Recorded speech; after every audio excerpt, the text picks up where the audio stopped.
Okay, അത് നമുക്ക് sharp 10 o'clock start ചെയ്തു.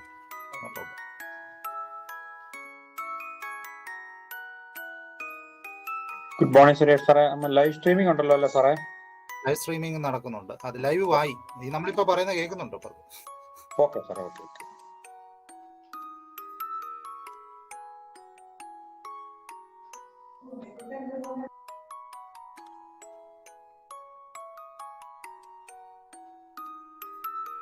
പത്മകുമാർ സാറ് വന്നിട്ടുണ്ട്, ജോയിൻ ചെയ്തിട്ടുണ്ടോ?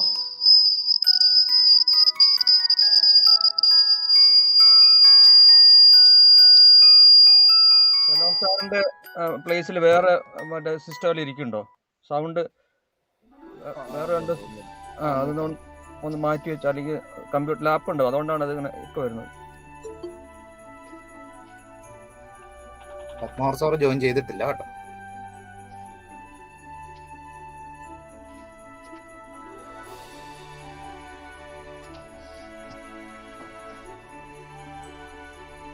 നമ്മൾ റെഡിയാണ് കേട്ടോ. ഞങ്ങളുടെ ഭാഗമൊക്കെ റെഡി. എത്തിയിട്ടില്ലെന്ന് തോന്നുന്നു.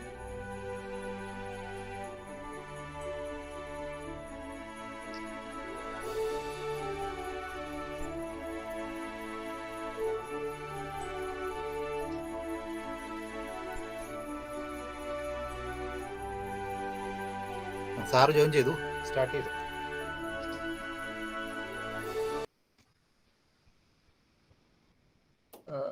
ടീച്ചർ തുടങ്ങാം കേട്ടോ. Okay, sir.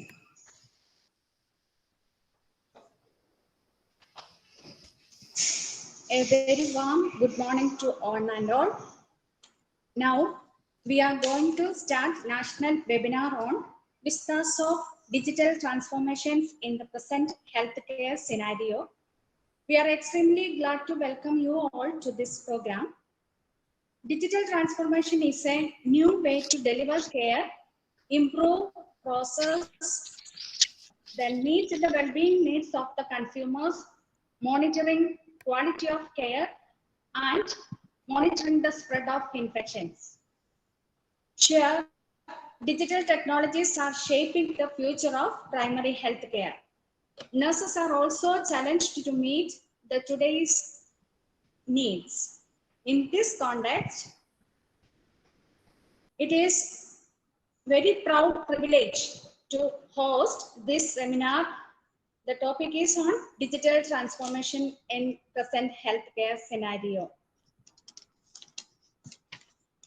Fortunately, we got an eminent, apt, and efficient person as a resource person, Mr. Daniel VARGHESE, who is working as Assistant Director of Nursing and Clinical Information at the National Forensic Mental Health Services, Dublin. Also, Dr. Padmkumar sir, Director Cpas, and Professor Jayachandran sir, Joint Director SME, also were joined with us. Let us start the inaugural function with the silent prayer for a few minutes.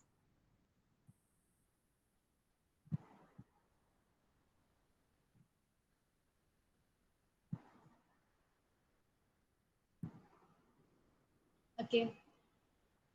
Now I call upon Principal INE SME Pathanamthitta to deliver welcome address. Please, sir. So very good morning to all of you. We are extremely happy to note that Institute of Nursing Education, Chittipara, Pathanamthitta is joining hands with Center for Professional and Advanced Studies in organizing a series of webinar sections to march to its motto of updating recent trends that's happening in various sciences, including biomedical sciences. I think various department of Cpas has organized a series of webinar sections, and we are happy to join in the Brainiacs, and some other sections on our part are also following soon. So it's a great pleasure to invite you to all to this national webinar on VISTAS of digital transformation in the present healthcare scenario. And all we know, just a slight introduction, digital transformation in healthcare still needs to keep pace up as it is a building block of a patient-centered approach. And COVID-19 highlighted challenges in the healthcare industry related to quality access and efficiency of our current healthcare system, which further accentuates a low level of digital maturity and preparedness. I'm not taking much time. I'm going directly into my responsibilities. I'm here to welcome you all to this webinar section. Professor J. Chandran TP, Joint Director, School of Medical Education, is presiding today's function.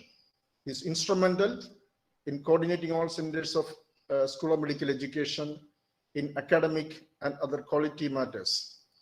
On behalf of INE Pathanamthitta and on my personal behalf, I welcome you, sir, to this function. Dr. P.K. Padmakumar, sir, Director SME, is the backbone of all our centers of SME, all CPA centers. He's directly involved in all matters concerning the well-being of CPA centers, particularly nursing institutions. And his presence here is a high motivation for all of us. Though a busy person, he agreed to attend, spare time to attend these seminars. I wholeheartedly welcome you, sir, to this function. And we are very lucky to have the service of Mr. Daniel Varghese, Assistant Director of Nursing and Clinical Information Officer, National Forensics Mental Health Services, Dublin, as a resource person. And he is also an alumni of INE Pudupalli. And we are all expecting a great work from you. So we wholeheartedly welcome you, sir, to this function. I also welcome the Brainiacs team, Mr. Sridhar, sir, Principal of B.Ed College, Thottakkad, and Suresh, sir, to this function. And moreover, I welcome all the participants, teachers, MSc nursing students, BSc nursing students, I think from various colleges who are registered for this function. Once again, welcoming one and all to this function. I remain thank you. Thank you, sir. With immense pleasure, I invite Professor J. Chandran, sir, Joint Director, SME, Kottayam, giving very to deliver presidential address.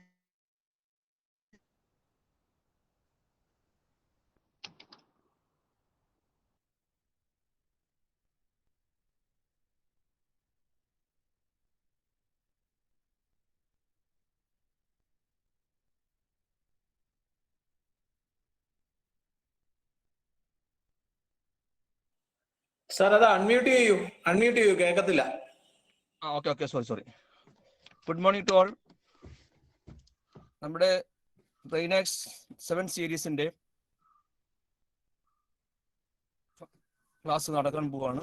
ഇത് ഇന്നത്തെ നമ്മുടെ ഈ functions ഉദ്ഘാടനം ചെയ്യുന്ന നമ്മുടെ ഏറ്റവും ബഹുമാനപ്പെട്ട Padmanabhan sir, ഇന്നത്തെ റിസോഴ്സ് പേഴ്സൺ ഡാനിയൽ സാർ, ഇന്നത്തെ നമ്മുടെ ബ്രെയിനാക്സിന്റെ ഇന്നത്തെ ഈ ക്ലാസ്സുകൾ നടത്തുന്ന നമ്മുടെ INE Pathanamthitta principal Abdul Salam sir, eminent teacher,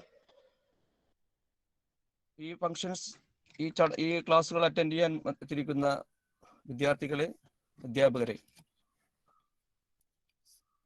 ബ്രെയിനാക്സ് seminar സീരീസിന്റെ ബാക്ക് ബോണുകളായ ശ്രീരാജ് സാർ, സൂരജ് സാർ, അതുപോലെ അതിന്റെ ടെക്നിക്കൽ ടീംസ്, എല്ലാവർക്കും ഒരു വർഷം കൂടി ഞാൻ നന്ദി പറയുന്നു. നമ്മുടെ CPASന്റെ കീഴിൽ നമ്മളൊരു 5 പ്രോജക്റ്റുകളാണ് ഇപ്പോൾ നടന്നുകൊണ്ടിരിക്കുന്നത്. അതില് ഫസ്റ്റ് പ്രോജക്റ്റ് ഉണ്ടായിരുന്നത് നമ്മുടെ അഡ്മിഷൻ ആയിരുന്നു. അഡ്മിഷന്റെ ഇപ്പൊ എല്ലാ സെന്ററുകളിലും നമ്മൾ ഓൺലൈനായിട്ടുള്ള അഡ്മിഷൻ പ്രോസസ് ക്ലിയർ ചെയ്ത് കഴിഞ്ഞു. രണ്ടാമത്തത് ഉണ്ടായിരുന്നത് നമ്മുടെ മൂഡിലിന്റെ ബഹുമാനപ്പെട്ട പത്മനാഭൻ സാറിന്റെ ഒരു ആഗ്രഹം മുഴുവൻ സാധിച്ചിട്ടില്ല, എങ്കിലും നമ്മൾ അത് പ്രോസസ്സ് നടന്നുകൊണ്ടിരിക്കുന്നു. മൂന്നാമത്തത് ഉണ്ടായിരുന്നത് നമ്മുടെ DDFS ആൻഡ് ഇൻവെന്ററി മാനേജ്മെന്റ്. ആ പ്രോസസ്സ് പകുതിയോളം മുക്കാഭാഗം കഴിഞ്ഞു. ഇനി നടക്കാൻ പോകുന്നത് നമ്മുടെ വലിയൊരു പ്രൊജക്റ്റായ നടന്നുകൊണ്ടിരിക്കുന്നതിന്റെ പ്രോജക്റ്റ് നമ്മുടെ ലൈബ്രറി ഓട്ടോമേഷൻ ആണ്. സാർ എപ്പോഴും പറയാനുള്ളത് എല്ലാ മീറ്റിങ്ങിലും സാറ് പറയുന്നതാണ് നമ്മുടെ പോസിറ്റീവ്സ് എല്ലാ സ്ഥലത്തും നമ്മൾ പ്രസന്റ് ചെയ്യണം. അതിന്റെ ഭാഗമായിട്ട് നമ്മുടെ ലൈബ്രറിയുടെ ഓട്ടോമേഷൻസ് നല്ല രീതിയിൽ നടന്നുകൊണ്ടിരിക്കുന്നു. അത് വിത്തിൻ മന്ത് നമുക്ക് മിക്കവാറും എനിക്ക് തോന്നുന്നു നമുക്ക് ജനുവരിയോട് കൂടെ അത് നമ്മുടെ എല്ലാ സെന്ററുകളിലോട്ടും മാറ്റാൻ പറ്റുമെന്ന് വിചാരിക്കുന്നു. അതിനുള്ള എല്ലാ പ്രവർത്തനങ്ങളും നമ്മുടെ നമ്മുടെ നമ്മുടെ സഹോദര സ്ഥാപനമായ ലൈബ്രറി സയൻസ് നടത്തിക്കൊണ്ടിരിക്കുന്നു. ഓരോ സെന്ററുകളിലും ഓരോ നമ്മുടെ ഇതുപോലുള്ള സിപാസിന്റെ കീഴിലുള്ള ഓരോ പ്രോജക്ട് വർക്കും നല്ല രീതിയിൽ നമ്മുടെ അതുപോലെ വേറൊരു പ്രോജക്റ്റാണ് നമ്മുടെ അക്രഡേഷൻ. ചെറുവാണ്ടൂർ ഫാർമസി കോളേജ് അതിന്റെ എത്തിയിരിക്കുകയാണ്. ബാക്കിയുള്ള സെന്ററുകളും അത് നടന്നുകൊണ്ടിരിക്കുന്നു. എന്തായാലും ബഹുമാനപ്പെട്ട പത്മോസ് സാറിന്റെ കീഴിലുള്ള ഈ ഒരു നമ്മുടെ ഈ സംരംഭത്തിൽ നമ്മുടെ അക്കാഡമിക് ഇംപ്രൂവ്മെന്റിന്റെ ഭാഗമായിട്ടാണ് നമ്മൾ ഈ സെമിനാർ സീരീസ് ആലോചിച്ചതും അത് പ്രകാരം നമ്മൾ ശ്രീരാജ് സാറിനെ അത് ഏൽപ്പിക്കുകയും സാറ് നല്ല രീതിയിൽ അത് നടത്തുകയും ആദ്യത്തെ നമ്മൾ വിചാരിച്ചിരുന്നത് ആദ്യം നമ്മുടെ കീഴിലുള്ള നമ്മുടെ സെന്ററുകളിലുള്ള നല്ല ടീച്ചർമാരുണ്ട്, നല്ല എഫിഷ്യന്റ് ആയിട്ടുള്ള അല്ലെങ്കിൽ ടീച്ചർമാരുണ്ട്. ആ ടീച്ചർമാരെ കൊണ്ട് നടത്തുന്നു. അപ്പോൾ പത്മോസ് സാറാണ് വേറൊരു പറഞ്ഞത് നമുക്കതല്ല, അതിനുശേഷം നമുക്ക് ഇന്റർനാഷണൽ ലെവലിൽ പുറത്തുള്ള ആളുകളെയും അല്ലെങ്കിൽ റിസോഴ്സ് പേഴ്സണെ വിളിച്ച് നടത്തണം. അപ്പൊ അതിന്റെ ഭാഗമായിട്ട് ഇപ്പൊ ഇതാണ് അപ്പൊ നമ്മുടെ ഓരോ സെമിനാറുകളും നമ്മൾ ഓരോ ഡിപ്പാർട്ട്മെന്റാണ് ഏൽപ്പിക്കുന്നത്. ഈ സെമിനാർ സീരീസ് ഏറ്റെടുത്തിരിക്കുന്നത് നമ്മുടെ INE പത്തനംതിട്ടയാണ്. അപ്പോൾ അങ്ങനെയാണ് കഴിഞ്ഞ ദിവസം എമിനറ്റ് ടീച്ചർ വിളിച്ച് ചോദിച്ചു, ഞങ്ങൾ ഇങ്ങനെ ഒരു സെമിനാർ നടത്താൻ ഉദ്ദേശിക്കുന്നു, ഇന്റർനാഷണൽ സെമിനാർ നടത്തുന്നു, എന്താണ് ചെയ്യേണ്ടത് ചോദിച്ചപ്പോൾ അപ്പൊ ഞാൻ പറഞ്ഞു അതിനെന്താ, നമുക്ക് ഓൾറെഡി നമ്മുടെ ബഹുമാനപ്പെട്ട പത്മോസ് സാറിന്റെയും ശ്രീരാജന്റെയും കീഴിൽ നമുക്ക് ഒരു പ്ലാറ്റ്ഫോം അവിടെ ഉണ്ട്. നമ്മളൊന്നും ചെയ്യണ്ട. ശ്രീരാജ് സാറും അതുപോലെ നമ്മുടെ ടെക്നിക്കൽ ടീമൊക്കെ റെഡി ആയിരിക്കുക. മാഡം ഏതാണ് സബ്ജക്ട് പറഞ്ഞോളൂ, ക്ലിയർ ആക്കാന്ന് പറഞ്ഞു. അപ്പൊ തന്നെയാണ് ശ്രീരാജ് സാറിനെ കോൺടാക്ട് ചെയ്യും. നമ്മുടെ ബഹുമാനപ്പെട്ട ഡാനിയൽ സാർ വരാന്ന് പറഞ്ഞു. അപ്പൊ ഓട്ടോമാറ്റിക്കായി ലിങ്ക് ചെയ്തു. ഇനിയിപ്പോ വിഷയമല്ല, നമുക്ക് ഏത് ഇന്റർനാഷണൽ നാഷണൽ ഏത് ലെവലുള്ള സെമിനാർ നമുക്ക് എടുക്കാം. നല്ലൊരു ടെക്നിക്കൽ ടീം നമ്മുടെ കൂടെ ഉണ്ട്. എന്തായാലും ഇന്നത്തെ ഈ സെമിനാറിൽ ഏറ്റെടുത്ത INE പത്തനംതിട്ടയെ ഒരിക്കൽ കൂടി കൺഗ്രാജുലേറ്റ് ചെയ്യുന്നു. അതുപോലെ എമിനറ്റ് ടീച്ചർ ഇതുപോലെ പാർട്ടിസിപ്പേറ്റ് ചെയ്യുന്ന എല്ലാവരെയും ഒരിക്കൽ കൂടി ഇതിൽ SMEയുടെ കീഴിൽ സിപാസിന്റെ കീഴിൽ സ്വാഗതം പറഞ്ഞുകൊണ്ട് അതുപോലെ തന്നെ നമ്മുടെ ഇന്നത്തെ റിസോഴ്സ് പേഴ്സൺ ഡാനിയൽ സാറിനെ ഒരിക്കൽ കൂടി നന്ദി പറഞ്ഞുകൊണ്ട് എന്റെ വാക്കുകൾ നിർത്തുന്നു. നന്ദി, നമസ്കാരം.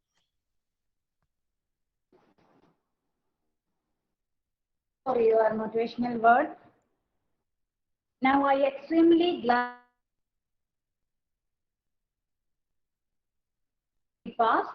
to inaugurate this function and deliver. Welcome, sir. Is it audible? Audible ആണല്ലോ അല്ലേ? Yes, sir. Yes, sir. Yes, sir. ഈ ഉദ്ഘാടന ചടങ്ങിന് അധ്യക്ഷം വഹിക്കുന്ന സിപാസിന്റെ ജോയിന്റ് ഡയറക്ടർ ജയചന്ദ്രൻ സാറ്, ഈ സെമിനാർ ഇവിടെ സംഘടിപ്പിക്കുന്നതിന് മുൻകൈ എടുത്ത് പ്രവർത്തിച്ച INE പത്തനംതിട്ടയുടെ ആദരണീയനായ പ്രിൻസിപ്പല് അബ്ദുൽ സലാം സാറ്, ഇതിനെ മൊത്തത്തിൽ കോർഡിനേറ്റ് ചെയ്തുകൊണ്ട് പോകുന്ന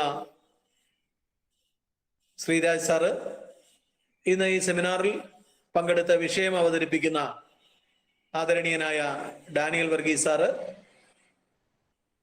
എൻ്റെ ഏറ്റവും പ്രിയങ്കരായ അധ്യാപക സുഹൃത്തുക്കളെ, പ്രിയമുള്ള വിദ്യാർത്ഥിനികളെ, ഏറ്റവും സന്തോഷകരമായ ഒരു ചടങ്ങിനും സെമിനാറിനുമാണ് നമ്മൾ സാക്ഷ്യം വഹിക്കുന്നത്. 2 കാരണങ്ങൾ കൊണ്ടാണ് ഞാൻ അങ്ങനെ പറയാൻ ഇടയായത്. ഒന്ന്, നമ്മൾ ഇതുവരെ ബ്രെയിനിയാക്സിന്റെ നേതൃത്വത്തിൽ നടന്ന സെമിനാറുകളെല്ലാം തന്നെ നമ്മുടെ ഇന്റേണൽ ആയിട്ടുള്ള റിസോഴ്സിനെ ഉപയോഗിച്ചുകൊണ്ടാണ് നടന്നിരുന്നത്. എല്ലാത്തിലും എനിക്ക് പങ്കെടുക്കാൻ കഴിഞ്ഞില്ല, എങ്കിലും മിക്കവാറും എല്ലാത്തിലും ഞാൻ പങ്കെടുക്കുകയുണ്ടായിട്ടുണ്ട്. ഏറ്റവും നല്ല നിലയിൽ ഏറ്റവും ഇൻഫർമേറ്റീവായിട്ട് ആ സെമിനാറുകൾ ആകെ തന്നെ സംഘടിപ്പിക്കാനായിട്ട് നമുക്ക് കഴിഞ്ഞിട്ടുണ്ട്. എന്നാൽ നമ്മൾ ഒരു പുതിയ കാൽവയ്പിലേക്കാണ് ഇന്നിപ്പം കടന്നിരിക്കുന്നത്. നമ്മുടെ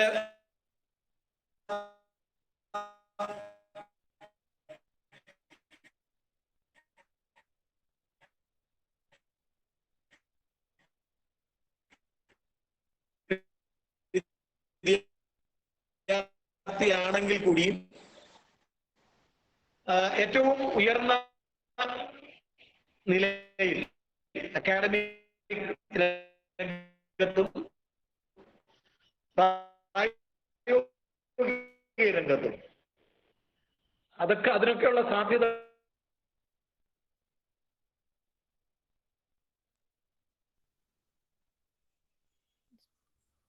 സാറേ അവിടെ റേഞ്ചിന്റെ പ്രശ്നമുണ്ട് സാറ്.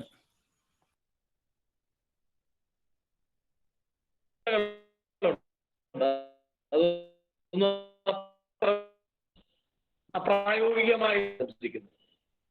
രണ്ടാമതൊന്ന് സാറ് ക്ലിയർ ആവുന്നില്ല, കേൾക്കാൻ പറ്റുന്നില്ല. ഇല്ല, റേഞ്ചിന്റെ കട്ടായി പോകുന്നു.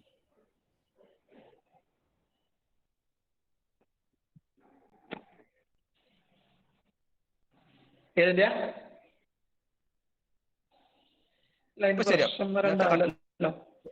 സാർ ഇപ്പൊ കേൾക്കാം, ഇടയ്ക്ക് റേഞ്ച് പോകുന്നുണ്ടായിരുന്നു. ഇപ്പൊ കേൾക്കാം. ഇപ്പൊ കേൾക്കാം. രണ്ടാമതൊന്ന്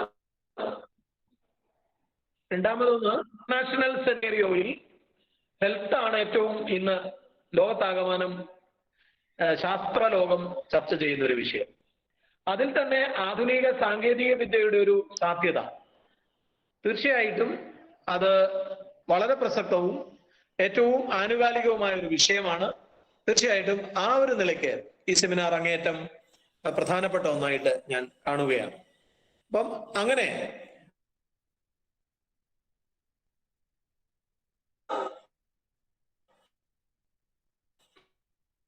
നമ്മുടെ സ്വന്തമാണെങ്കിൽ കൂടിയും നമ്മുടെ ഭാഗമായിട്ട് അല്ലാത്ത ഒരാൾ ഈ സെമിനാറിൽ പങ്കെടുക്കുന്നു എന്നുള്ളതും, അതേപോലെ ഹെൽത്തിനെ സംബന്ധിച്ചിടത്തോളം പരിമിതമായ കാര്യങ്ങൾക്ക് അപ്പുറത്തേക്ക് എനിക്ക് പറയാൻ കഴിയില്ല. അത് കൂടുതലായിട്ട് നിങ്ങൾക്കാണ് പറയാൻ കഴിയുന്നത്. എന്താണേലും ആരോഗ്യം എന്ന് പറയുന്നത് അത് പത്തനംതിട്ടയിലെ ഒരു സെമിനാറിൽ വെച്ച് തന്നെ പറഞ്ഞതുപോലെ ആരോഗ്യം എന്ന് പറയുന്നത് മനുഷ്യരിലേക്ക് പ്രത്യാശ കടത്തി കൊണ്ട് ചെല്ലുന്ന ഒന്നായിട്ടാണ് യഥാർത്ഥത്തിൽ വരേണ്ടത്. അവരുടെ കണ്ണുകളിലെ തിളക്കവും പ്രത്യാശയും ഒക്കെ വളർത്തിയെടുക്കാനായിട്ട് കഴിയേണ്ടതായിട്ടുണ്ട്. ആ നിലയ്ക്ക് അവർക്ക് അവരുടെ പ്രത്യേക കെയർ, അവരുടെ ഇംപ്രൂവ്മെന്റ്, അവരുടെ ആവശ്യകതകള്, ഇതിനെയൊക്കെ ഡിജിറ്റൽ ടെക്നോളജിയിലൂടെ എങ്ങനെ കൂടുതൽ കാര്യക്ഷമമാക്കാം എന്നതിനെ സംബന്ധിച്ചായിരിക്കും വിഷയം അവതരിപ്പിക്കുക എന്നാണ് ഞാൻ കരുതുന്നത്.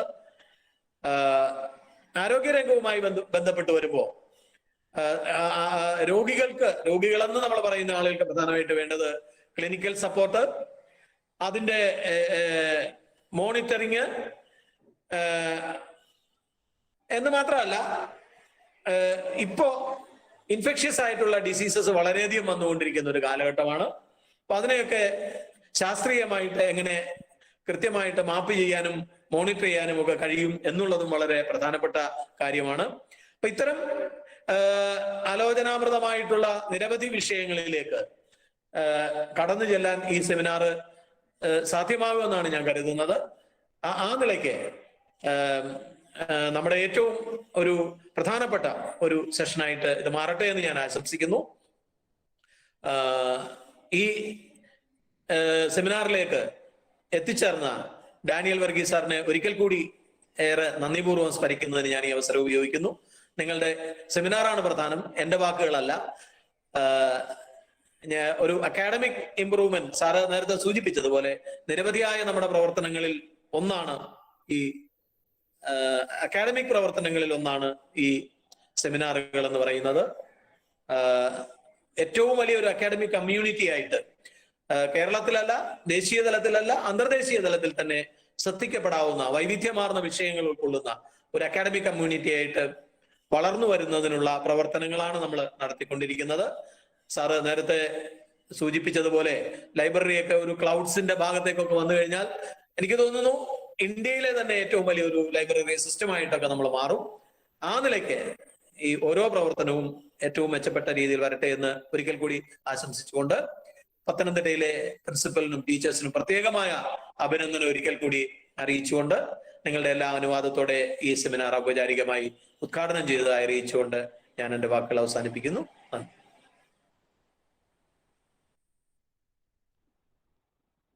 Okay, thank you so much, sir, for your blessing words and support. And sir also is acting as a backbone of CPAS actually. Okay. Then we are immensely grateful to have Mr. Daniel Varghese to handle today's session. He has completed BSc Nursing from IND SME Pudupalli as a first batch of student of and he completed PG from Father Muller's College of Nursing, Mangalore, and he got a diploma in mental health, MBA in health services management in health informatics, and also he has diploma in digital futures in healthcare. Now he is working as a nurse information officer and assistant director of nursing at National Mental Health Services, Central Mental Health, Dublin. I proudly, happily, and wholeheartedly invite Mr. Daniel to take the class. Okay, I may request Mr. Daniel to take over the session. Welcome, Daniel. Thank you. എല്ലാവർക്കും നമസ്കാരം. ഞാനിവിടെ എല്ലാവരോടും ആദ്യമായിട്ട് നന്ദി പറയുന്നു. I M feeling so humbled. ആദ്യത്തെ ഒരു batch SMEയിൽ നിന്ന് പഠിച്ചിറങ്ങി തിരിച്ചു വന്ന് എന്നെക്കാളും പ്രഗത്ഭരായ ആൾക്കാരെ സാറേ എന്ന് വിളിക്കുമ്പോൾ നമുക്ക് തോന്നുന്നൊരു ഒരു വിഷമതയുണ്ട്. എന്നാൽ അതൊക്കെ it is so humbling. Thank you. പ്രത്യേകിച്ചും പ്രൊഫസർ ജയചന്ദ്രൻ സാറിനും ഡോക്ടർ പദ്മനാഭ സാറിനും അബ്ദുൽ സലാം സാറിനും യമുന ടീച്ചറിന്റെ ക്ലാസ്മേറ്റ് ആയിരുന്നു. അപ്പൊ ഇങ്ങനെ ഒരു ഫോമൽ സെറ്റിംഗിൽ യമുന ടീച്ചർ എന്ന് വിളിക്കുന്നതിൽ അഭിമാനം.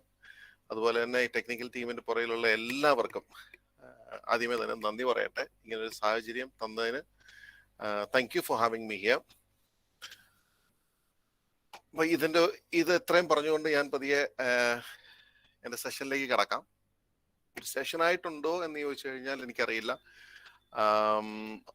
എനിക്ക് എൻ്റെ ഒരു ചെറിയ പവർ പോയിന്റ് പ്രസന്റേഷൻ ഉണ്ട്, അത് ഞാനൊന്ന് പ്രസന്റ് ചെയ്യാം. പ്ലസ് ഞാൻ എൻ്റെ ഇത്ര നാളത്തെ ഒരു എക്സ്പീരിയൻസ് വെച്ചിട്ട് ഞാൻ മനസ്സിലാക്കിയതും ഞാൻ പഠിച്ചതുമായ ചില കാര്യങ്ങൾ ഞാൻ നിങ്ങളോട് ഷെയർ ചെയ്യാം. അപ്പോൾ ഏത് നിമിഷം വേണമെങ്കിലും എപ്പം വേണമെങ്കിലും നിങ്ങൾ കൈവക്കുക, നമുക്കൊരു ഇന്ററാക്റ്റീവ് സെഷനായിട്ട് മുന്നോട്ട് പോകാം. And mostly I'll try to explain it in terms of our normal lives, but layman terms ഞാൻ എക്സ്പ്ലെയിൻ ചെയ്യാൻ ശ്രമിക്കാം.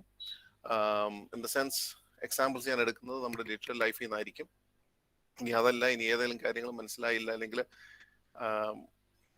എന്താ പറയുക, അത് ക്ലിയർ ആയില്ല എങ്കിൽ ഡെഫിനറ്റ്ലി ചോദിക്കുക.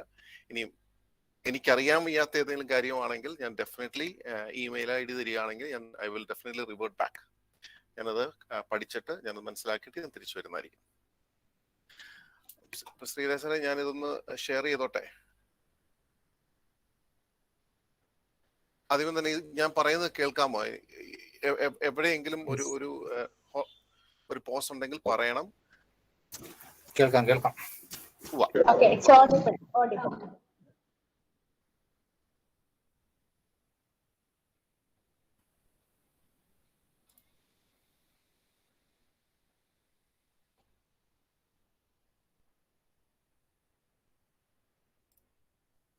കാണാമോ? യെസ്. Okay, thank U.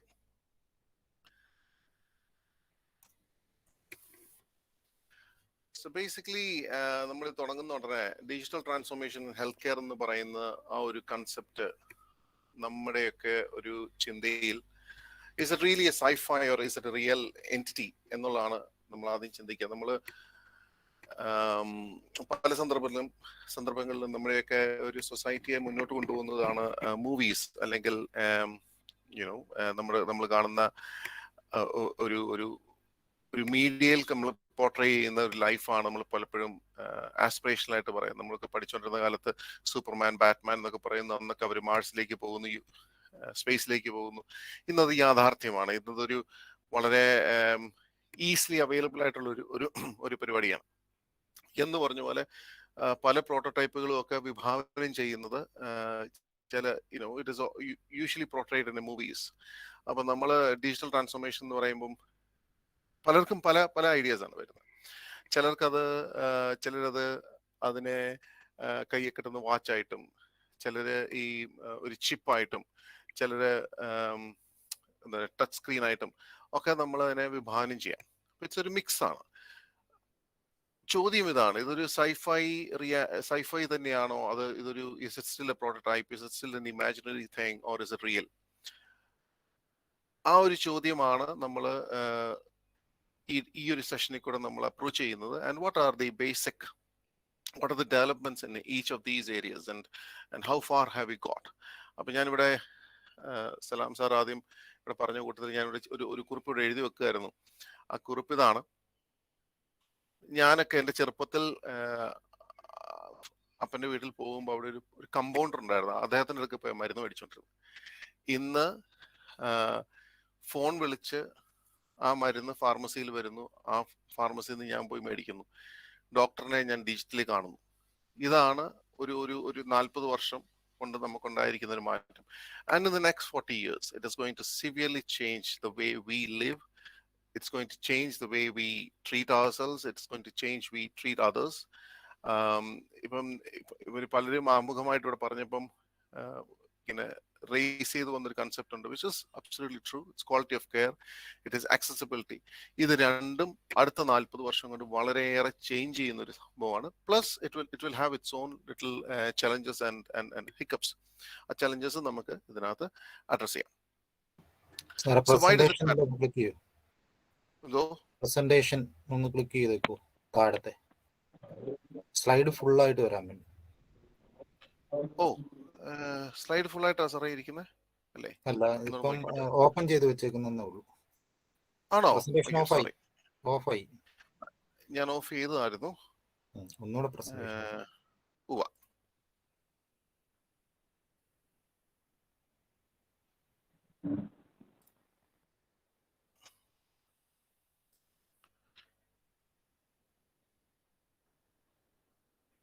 കാണാമോ? എന്റെ സ്ക്രീൻ കാണാമോ? വന്നിട്ടില്ല. ഇല്ല. ഓക്കെ.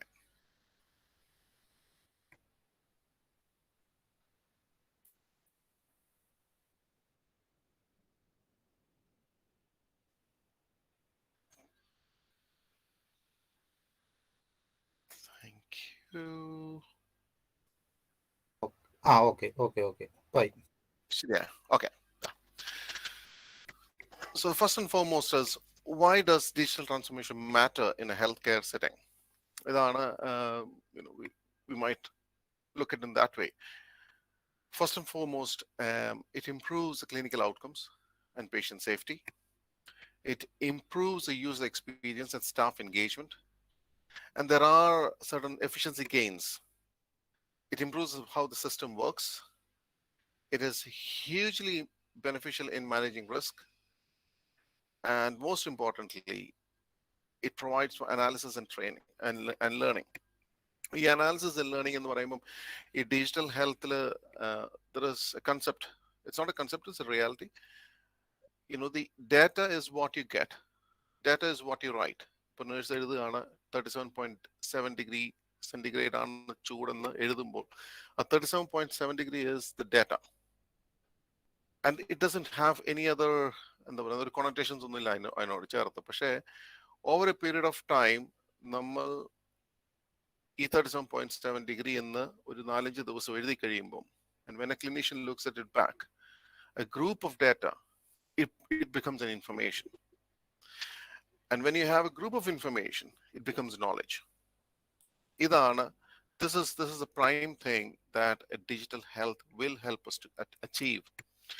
വർഷങ്ങളായിട്ട് നമ്മൾ പേപ്പറിൽ എഴുതിയിരുന്ന സാധനം നമ്മൾ പലപ്പോഴായിട്ട് അത് ആ ഡേറ്റയെ നമ്മൾ ഇൻഫർമേഷൻ ആക്കുന്നു, ആ ഇൻഫർമേഷൻ നമ്മൾ നോളജ് ആക്കുന്നു. ഈ ഒരു നോളജ് ഡേറ്റയെ നോളജിലേക്ക് കൺവേർട്ട് ചെയ്യാനുള്ള time is significantly and hugely reduced by digital health. So it has an implication, analysis and learning. How does it improve the clinical outcomes and patient safety? ഒരു മരുന്ന് കൊടുക്കാൻ നമ്മളിപ്പം പോകുമ്പോൾ ആ രോഗി നമ്മൾ ഇന്റൻഡ് ചെയ്യുന്ന രോഗി തന്നെയാണോ? ഇപ്പം നമ്മളവിടെ ചെല്ലുമ്പം തോമസ് ചാക്കോ അല്ലെങ്കിൽ മുഹമ്മദ് റഫീസ് എന്ന് പറയുന്ന വ്യക്തിയാണോ എന്ന് അറിയാനായിട്ട് നമ്മളിപ്പം ഉപയോഗിക്കുന്ന കുറച്ച് കാര്യങ്ങളുണ്ട്. അതായത് ഇപ്പോൾ ഒരു പ്രൈവറ്റ് ഹോസ്പിറ്റലിലേക്ക് പോയി കഴിഞ്ഞാൽ യു ഹാവ് ID ബാൻഡ്സ്, അല്ലെങ്കിൽ പേരുണ്ട്, അതിന്റെ ബെഡ് സൈഡിൽ പോയിട്ടുള്ള അതിന്റെ ഒരു ഫോൾഡർ എടുത്ത് വെച്ചിട്ട് അതിന്റെ പേര് വായിച്ചു നോക്കും. ഇന്ന ആളാണോ എന്ന് ചോദിക്കും, ഇന്ന വയസ്സാണോന്ന് ചോദിക്കും. ചിലപ്പോൾ ഒരു പക്ഷേ നമ്മൾ ഒരു പടിയോടെ കടന്ന് ഇന്ന നാട്ടിൽ നിന്ന് വരുന്നതാണോ എന്ന് നമ്മൾ ചെക്ക് ചെയ്യും. വാട്ട് ഈഫ് നമ്മുടെ കയ്യിൽ ഒരു ID ബാൻഡ് ഉണ്ടായിരുന്നു, ID ബാൻഡ് നമ്മൾ സ്കാൻ ചെയ്യുമ്പം ഈ പറയുന്ന ഡ്രഗ് കണ്ടെയ്നർ ഡസന്റ് ഓപ്പൺ. അതായത് 3-4 മുഹമ്മദ് ഹഫീസ്മാർ ഇരിക്കുമ്പോൾ ആ റൈറ്റ് പേഴ്സന്റെ അടുക്ക് ചെല്ലുന്ന സ്കാൻ ചെയ്യുമ്പോൾ മാത്രമേ ഈ ഒരു മെഡിക്കേഷൻ ക്യാബിനറ്റ് തുറന്നു വരുള്ളൂവെങ്കിൽ. So that is something about patient safety, and that is because of the improvement in digital health in the dispensing of medication. അതാണ് clinical outcomes and patient safety എന്ന് പറയുന്നത്. അതുപോലെ തന്നെ ഈ ക്ലിനിക്കൽ ഔട്ട്കംസിനകത്ത് നമ്മൾ എപ്പോഴും നമ്മൾ റിസർച്ചിനകത്ത് നമ്മുടെ ഒരു നോർമൽ പ്രൊഫഷണൽ ലൈഫ് നമ്മൾ പറയുന്നതാണ് ക്ലിനിക്കൽ ഓഡിറ്റ്സ് അല്ലെങ്കിൽ ക്ലിനിക്കൽ റിസർച്ച്. ഈ ക്ലിനിക്കൽ ഓഡിറ്റ് നമ്മൾ ഇന്ന് പോയിട്ട് കോട്ടയം മെഡിക്കൽ കോളേജിൽ ഒരു വാർഡിലെ ഒരു ക്ലിനിക്കൽ ഓഡിറ്റ് ചെയ്യാൻ പറഞ്ഞു കഴിഞ്ഞാൽ, ഫോർ എക്സാമ്പിൾ COVID-19 ബന്ധപ്പെട്ട ഒരു ഓഡിറ്റ് ചെയ്യാൻ പറഞ്ഞു കഴിഞ്ഞാൽ it will take at least 3 weeks. നമ്മൾ ഈ പേപ്പർ ചാർട്ടിൽ നിന്ന് കൺവേർട്ട് ചെയ്ത് നമ്മൾ അതിനെ ഡേറ്റ മാറ്റി ഇൻഫർമേഷൻ അനാലിസിസ് ചെയ്ത് ഒരു ഫൈനൽ റിസൾട്ട് വരെ അറ്റ്ലീസ്റ്റ് 2 to 3 weeks എടുക്കുമായിരിക്കും, depending on the size of the whole data. However, ഇതെല്ലാം ഡിജിറ്റൈസ് ചെയ്യുകയാണെങ്കിൽ it takes only 20 minutes. So you have identified a problem. ആ പ്രോബ്ലം നമ്മളത് റെക്ടിഫൈ ചെയ്യാനായിട്ട് നമുക്ക് എത്രയും പെട്ടെന്ന് പറ്റും, rather than waiting for 2 to 3 weeks. അതാണ് ക്ലിനിക്കൽ ഔട്ട്കംസ് ആൻഡ് പേഷ്യന്റ് സേഫ്റ്റിയെ കൊണ്ട് ഉദ്ദേശിക്കുന്നത്. User experience and staff engagement is the other one in terms of digital health.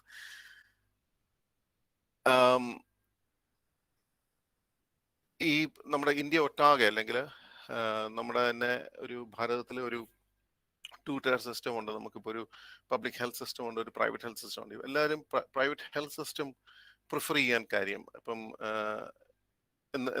ഇപ്പോഴത്തെ അവസ്ഥ എനിക്കറിയില്ല, പക്ഷെ നമ്മൾ പ്രൈവറ്റ് ഹെൽത്ത് സിസ്റ്റം പൊതുവെ എല്ലാവരും പ്രിഫർ ചെയ്യാനുള്ള കാര്യം it boils down to user experience. കാരണം നമ്മളവിടെ ചെല്ലുന്ന സമയത്ത് നമ്മളിപ്പോൾ ആസ്ട്ര മെഡിസിറ്റിയിലോ അല്ലെങ്കിൽ അതുപോലെ ഇപ്പോൾ ഡൽഹിയിലെ ഹിന്ദുജയിലൊക്കെ ചെല്ലും, അവിടെ ബോംബെയിലൊക്കെ ചെല്ലുമ്പോൾ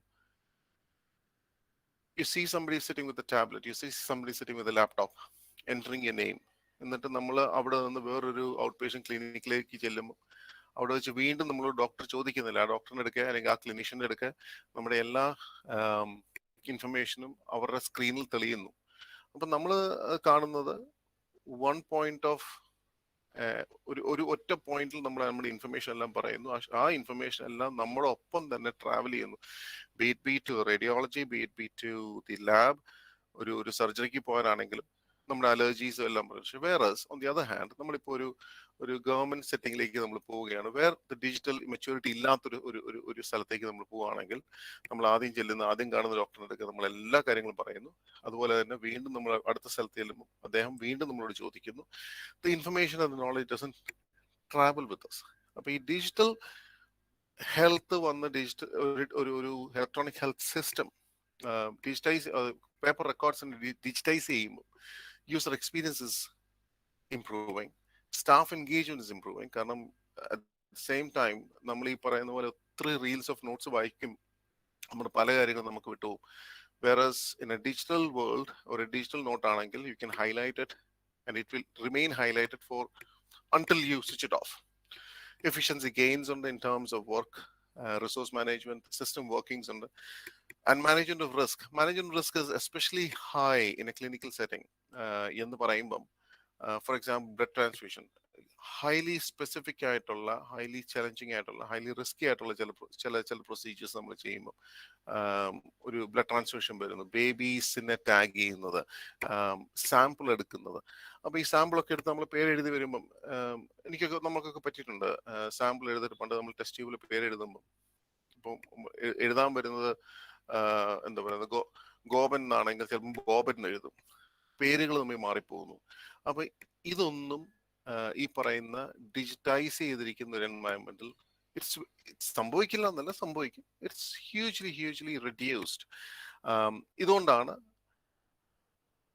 this is why digital transformation is so important in health care എന്ന് എനിക്ക് തോന്നുന്നു. And that is what the literature says. So for this purpose of the sessions, I have tried to compartmentalize the challenges, the changes, the improvements in digital health, digital transformation, different headings, or 6 headings at in a group here, and let us see if it does a bit of a justice to that. First of all, foremost is a kind of an overview of what is happening in healthcare in terms of digital transformation. അതിനകത്ത് തന്നെ ആദ്യത്തേത് high level disruptive technologies in health care എന്ന് പറഞ്ഞ ഒരു concept ആണ്. ഇതാണ് കഴിഞ്ഞ ഒരു 10-20 വർഷങ്ങളായിട്ട് നമ്മുടെ ലോകമെമ്പാടും ഇവോൾവ് ചെയ്യുന്ന, എന്നാൽ ഇപ്പോഴും ഇവോൾവ് ആയിട്ടിരിക്കുന്ന ഒരു ലൈവ് വയർ എന്ന് വേണേൽ പറയാം.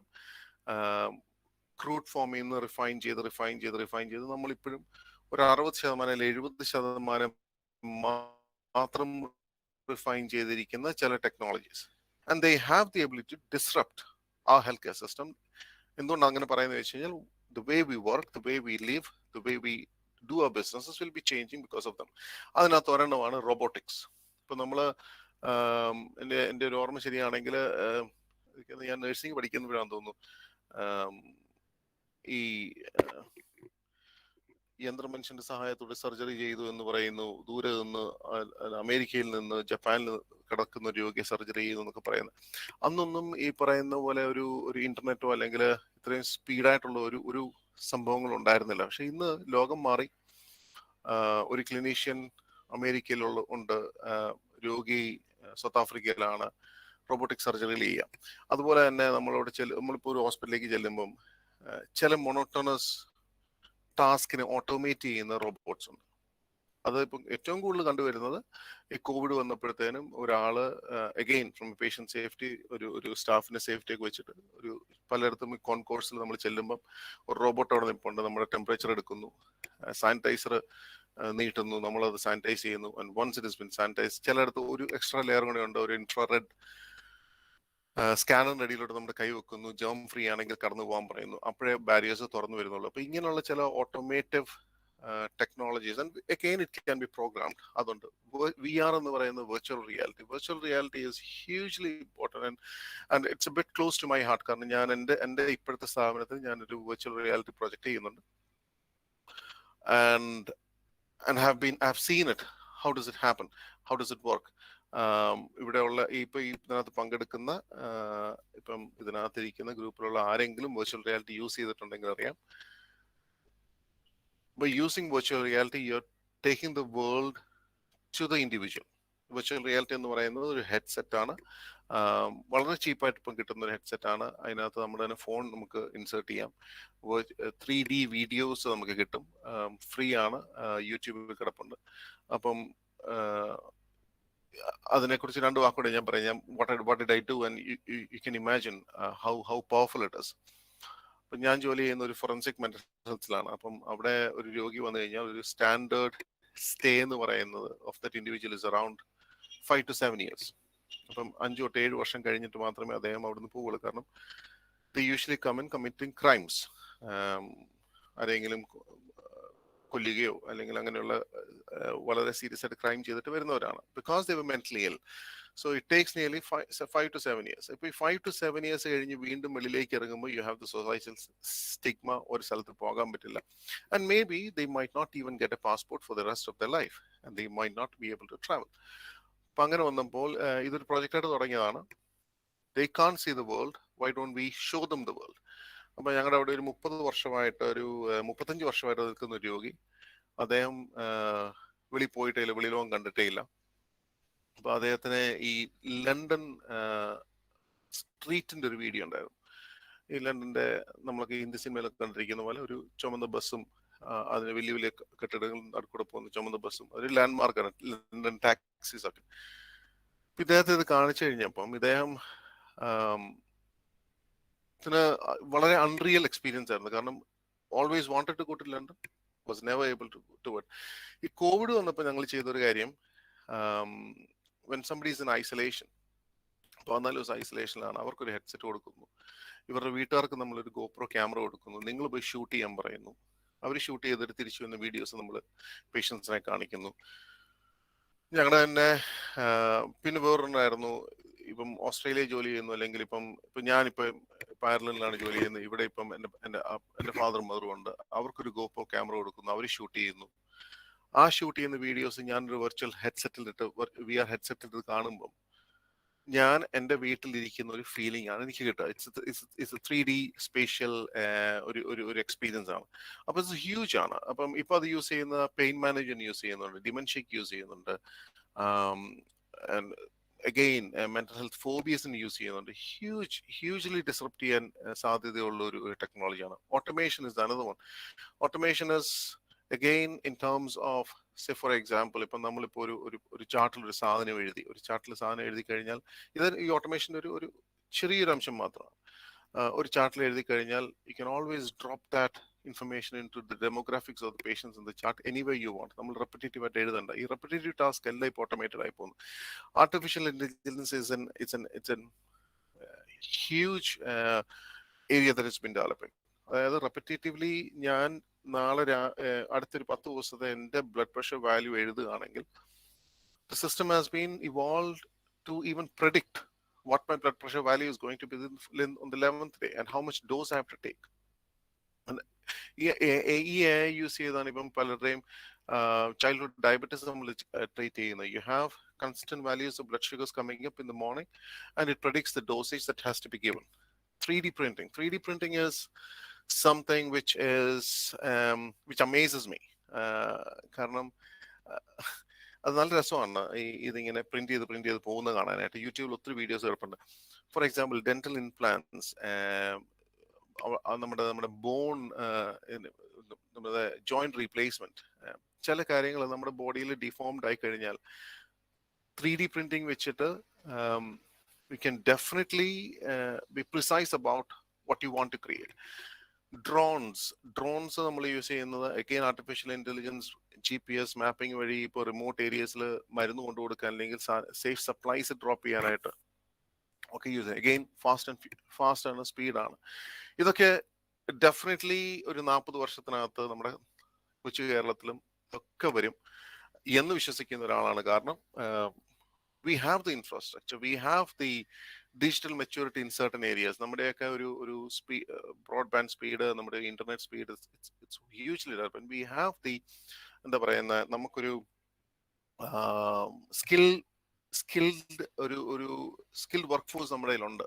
The only thing is the government needs to have a bit of a vision. It needs a bit of a direction on this. അടുത്ത concept in a broad way in terms of digital transformations and digital fundamentals. ഈ digital fundamentals നമ്മൾ പഠിപ്പിച്ചു തുടങ്ങണം. ഇതുവരെയുള്ള നമ്മുടെ എല്ലാവരുടെയും ഒരു പ്രയാണം നോക്കുകയാണെങ്കിൽ നമ്മളെ ഡിജിറ്റൽ ഫണ്ടമെന്റൽസ് പഠിപ്പിച്ചത് നമ്മുടെ സ്മാർട്ട് ഫോൺസ് ആണ്. ഒരു ആദ്യത്തെ നമ്മുടെ നോക്കിയ ഫോൺ, അത് കഴിഞ്ഞിട്ട് അത് വലുതായി, അത് കഴിഞ്ഞ് നമുക്ക് വന്ന ഒരു സ്മാർട്ട് ഫോൺസിന്റെ ഒരു ഈറയിൽ വന്നപ്പോഴാണ് we became digitally matured. അത് എളുപ്പമാണ്. നമ്മൾ പലപ്പോഴായിട്ട് യൂസ് ചെയ്ത് കഴിയുമ്പോൾ നമുക്കൊക്കെ വളരെ നാച്ചുറലി വരുന്ന ഒരു കാര്യമാണ് how to navigate it, how to exit it, how to order something, how to delete something. പക്ഷേ അതുകൊണ്ട് തന്നെ ഇപ്പോഴത്തെ ജനറേഷൻ കോളേജിലേക്ക് വരുമ്പോൾ they are highly എന്താ പറയുക knowledgeable about how to navigate through a digital space, yet they don't have the fundamentals about digital. ഒരു എല്ലാവരെയും അത്യാവശ്യം കോഡിങ് പഠിപ്പിക്കണമെന്ന് വിശ്വസിക്കുന്ന ഒരാളാണ് ഞാൻ. എല്ലാവരെയും ഒരു റീസണിങ് പഠിപ്പിക്കേണ്ട ഒരു കാര്യമുണ്ട്. ഒരാൾക്ക് സ്മാർട്ട് ഫോൺ യൂസ് ചെയ്യാം എന്ന് പറയുമ്പം they might not necessarily have the function, the skills and the functions to solve the problem in a digital world. അപ്പൊ ഡിജിറ്റൽ ഫണ്ടമെന്റൽസിന്റെ ഒരു ഹ്യൂജ് ലാക്ക് നമ്മുടെ ഇപ്പോഴത്തെ ഒരു അവസ്ഥയിൽ കാണുന്നുണ്ട്. പക്ഷെ in many countries, even in India as well, the digital ഒരു fundamentals as a subject is emerging. നമ്മുടെ ഒരു പ്രശ്നം, നമ്മൾ ഒത്തിരി സ്പെഷ്യലൈസ്ഡ് ആയിട്ട് പോയിട്ട് we are dealing in silos. അതായത് അത് കമ്പ്യൂട്ടർ സയൻസിന്റെ പ്രശ്നമാണ്, അത് നഴ്സിംഗിന്റെ പ്രശ്നമല്ല, അത് ലൈബ്രറി സയൻസിന്റെ പ്രശ്നമാണ്, അത് ഫാർമസിയുടെ പ്രശ്നമല്ല. No, there has to be ഒരു എന്താ പറയുന്ന ഒരു വെൻ ഡയഗ്രാം വരയ്ക്കുമ്പോൾ ദർ ഇസ് ഒരു കോമൺ ഏരിയ ഉണ്ടെന്ന് പറയുന്ന പോലെ ചില കോമൺ ഏരിയ കൂടുതൽ ഡീറ്റെയിൽ ആയിട്ട് പഠിക്കേണ്ട. പക്ഷെ കൺസെപ്റ്റ്സ് പഠിക്കുകയാണെങ്കിൽ ഡെഫിനറ്റ്ലി ആ പ്രൊഫഷണൽ ഒരു ഫാർമസിസ്റ്റ് പഠിക്കുമ്പം, ഒരു ഫാർമസി കോഴ്സ് പഠിക്കുന്ന ഒരാള് they need to understand how coding works, how ഒരു digitised electronic health record works എന്ന് പഠിക്കണം. എങ്കിൽ മാത്രമേ അദ്ദേഹം അവര് കോഴ്സ് കഴിഞ്ഞ് മുന്നോട്ട് പോകുമ്പോൾ they will be able to solve things in a digital world, അല്ലെങ്കിൽ ആ രീതിയിൽ ഡിസൈൻ ചെയ്യാൻ പറ്റുള്ളൂ. And the next one is key in any country, implementing a digital strategy in healthcare. അപ്പം this is something which is very, very important as an academician, as a clinician, as a government bureaucrat, or a government എന്താ പറയുന്ന ഒരു community representative എന്ന നിലയ്ക്ക് it's A hugely important thing. ഇതില്ലാതെ ഒരു കൺട്രിയും progress ചെയ്യില്ല. Do we have a digital strategy in healthcare in India? Yes, we do have it. Is that enough? I don't think so. കാരണം നമ്മുടെ ഒരു 1.3 ബില്യൺ പോപ്പുലേഷൻ ഉള്ള ഒരു ജനതയ്ക്ക് you can not sit down with a simple strategy. We have to have a strategy that encompasses the whole of the country. അപ്പൊ അതിനെന്താ ചെയ്യാൻ പറ്റുക എന്ന് ചോദിച്ചു കഴിഞ്ഞാൽ എനിക്ക് തോന്നുന്നു ഇപ്പൊ നമ്മുടെ ഒരു ഗ്രാസ് റൂട്ട് ലെവലിൽ നിന്ന് തന്നെ, നമ്മുടെ കോളേജ് എഡ്യൂക്കേഷനിൽ തന്നെ ഇതിനെ ഇൻസ്റ്റിൽ ചെയ്തുകൊണ്ട് മുന്നോട്ട് വന്ന് ഇവരൊരു 10 വർഷം കഴിയുമ്പോൾ when they become successful stakeholders in certain areas, അവർക്ക് ഇൻപുട്ട് ചെയ്യാൻ പറ്റും. അവർക്ക് ഒരു വിഷൻ ഉണ്ടാവും. ഇപ്പം മുമ്പേ നമ്മളിപ്പോൾ ലൈബ്രറി സയൻസ് ഒരു ക്ലൗഡ് എന്നൊക്കെ പറയുന്നു എന്ന് പറയുമ്പം ആ ഒരു വിഷൻ ഉള്ളത് കൊണ്ടാണ് അതിനെ പെർസീവ് ചെയ്യാൻ പറ്റുന്നത്. അപ്പൊ അങ്ങനെ വിഷൻ ഉണ്ടാക്കുന്ന വിഷണറീസിനെ നമ്മൾ നമ്മുടെ എഡ്യൂക്കേഷൻ സിസ്റ്റത്തിൽ വാർത്തെടുക്കണം. സോ ഡെഫിനറ്റ്ലി ഡിജിറ്റൽ സ്ട്രാറ്റജി ഞാൻ അടുത്ത സ്ലൈഡിൽ പറയുന്നുണ്ട്. It's an example of an Australian strategy, specific to nursing ആണ്. പക്ഷെ എന്നെ ആരെങ്കിലും റിമൈൻഡ് ചെയ്യാൻ, നമുക്ക് ഏറ്റവും അവസാനം ഇതെല്ലാം കഴിഞ്ഞ് കഴിയുമ്പം let us see how strategy fits into a kind of a framework. അതാണ്. പിന്നെ ഈ ഒരു ഹൈ ലെവൽ ഡിജിറ്റൽ ട്രാൻസ്ഫോർമേഷനകത്ത് വരുന്ന ഒരു സാധനമാണ് നമ്മുടെ ഒരു ചേഞ്ചിങ് ഡെമോഗ്രാഫിക്സ്, അല്ലെങ്കിൽ changing expectation of human beings. അതായത് the rise of an on demand health care. അതായത് ഇപ്പം ഒരു പരിധി വരെ എല്ലാവരും നമ്മുടെ ഒരു the way we behave, way we access information has changed. ഇപ്പൊ ആർക്കെങ്കിലും തലവേദനയാന്ന് പറഞ്ഞു കഴിഞ്ഞാൽ ഒരു പക്ഷേ ഇതിനകത്ത് ഈ എന്നെ കേട്ടുകൊണ്ടിരിക്കുന്ന ഒരു 50% ആൾക്കാരെങ്കിലും ഒന്ന് ഗൂഗിൾ ചെയ്ത് നോക്കും. So Google doctor is one of the answers for most of our problems. ഇത് കടന്ന് കുറച്ച് നാളുകൾ ചെന്ന് കഴിയുമ്പോൾ ഇപ്പൊ നമ്മൾ ഓൺലൈനിൽ നോക്കുകയാണെങ്കിൽ you can book doctors online, you can book appointments online. ഇത് കഴിഞ്ഞ് ഇപ്പം നമ്മുടെ നാട്ടിൽ ചില ഇൻഷുറൻസ് കമ്പനീസ് തുടങ്ങിയിട്ടുണ്ട്. They have virtual doctors. അതായത് നമ്മൾ ഫോൺ ചെയ്യുക, ഒരു ഫേസ് ടൈമിൽ വരിക, അല്ലെങ്കിൽ വാട്സാപ്പിൽ വരുന്ന ഒരു ഡിജിറ്റൽ പ്ലാറ്റ്ഫോമിൽ വരുന്നു, നമ്മളോട് കണ്ട് സംസാരിക്കുന്നു, കാര്യങ്ങൾ ചോദിക്കുന്നു. ഒറ്റ കാര്യമുള്ളൂ, തൊട്ട് നോക്കാൻ പറ്റില്ല, അടുത്തിരുന്ന് അവരുടെ സെൻസസ് ഉപയോഗിച്ച് നോക്കാൻ പറ്റില്ല. പക്ഷെ if you are A good historian, നിങ്ങൾക്ക് നന്നായിട്ട് കഥ പറയാൻ അറിയാമെങ്കിൽ, നിങ്ങളുടെ വിഷമങ്ങൾ നിങ്ങൾക്ക് പറയാം, നിങ്ങളുടെ ബുദ്ധിമുട്ടുകൾ, നിങ്ങളുടെ സിംറ്റംസ് നിങ്ങൾക്ക് പറഞ്ഞ് പ്രതിഫലിപ്പിക്കാമെങ്കിൽ that is enough. അതിലേക്കാണ് as a human being, as a human race, we are going towards that, because we want the comfort of a home. We don't want to travel. ട്രാഫിക്കിൽ ഇരിക്കേണ്ട നമുക്ക് നമ്മുടെ മുമ്പിലുണ്ട്. എസ്പെഷ്യലി വിത്ത് Covid വന്നപ്പോഴാണ് എനിക്ക് തോന്നുന്നു ഏറ്റവും വലിയൊരു ഡ്രൈവർ ഈ ഡിജിറ്റൽ ട്രാൻസ്ഫോർമേഷനോട് ചോദിച്ചു കഴിഞ്ഞാൽ COVID-19 ആണ്. COVID-19 വന്നപ്പോഴാണ് we just realized there are 110 other ways to work എന്ന് നമ്മൾ റിയലൈസ് ചെയ്യുന്നു. ഇപ്പം ഡോക്ടേഴ്സിൻ്റെ ഇടയ്ക്കൊക്കെ ചെല്ലുമ്പം, ഇപ്പം അയർലൻഡിലെ ഒരു എക്സാമ്പിൾ പറയുകയാണെങ്കിൽ, നമ്മൾ നമ്മളൊരു അപ്പോയിന്റ്മെന്റ് എടുക്കുമ്പം, ഒരു ഡോക്ടറിന്റെ അപ്പോയിന്റ്മെന്റ് എടുക്കുമ്പോൾ അവർ ചോദിക്കുന്നത്, അവരാദ്യം നോക്കുന്നത് ഒരു ചെക്ക് ലിസ്റ്റ് ആണ്. Do you need to be assessed? അങ്ങനെ ഉണ്ടെങ്കിൽ മാത്രം വന്നാൽ മതി, അല്ലെങ്കിൽ ഓവർ ദ ഫോൺ. ഒരു 3 വർഷം മുമ്പ് നമ്മൾ വിളിച്ചു കഴിഞ്ഞാൽ ഓവർ ദ ഫോൺ ചെയ്യാവുന്ന കാര്യങ്ങളും ഇല്ലല്ലോ, നിങ്ങൾ വരണം, എനിക്ക് കാണണം എന്ന് പറഞ്ഞിരുന്ന ആൾക്കാർ അത് മാറിയിട്ട് ഇപ്പം ഓവർ ദ ഫോൺ ചെയ്യുന്നു. അപ്പൊ ആ ഒരു എക്സ്പെക്ടേഷനിലേക്കാണ് നമ്മുടെ ഒരു കേൾക്കാമോ?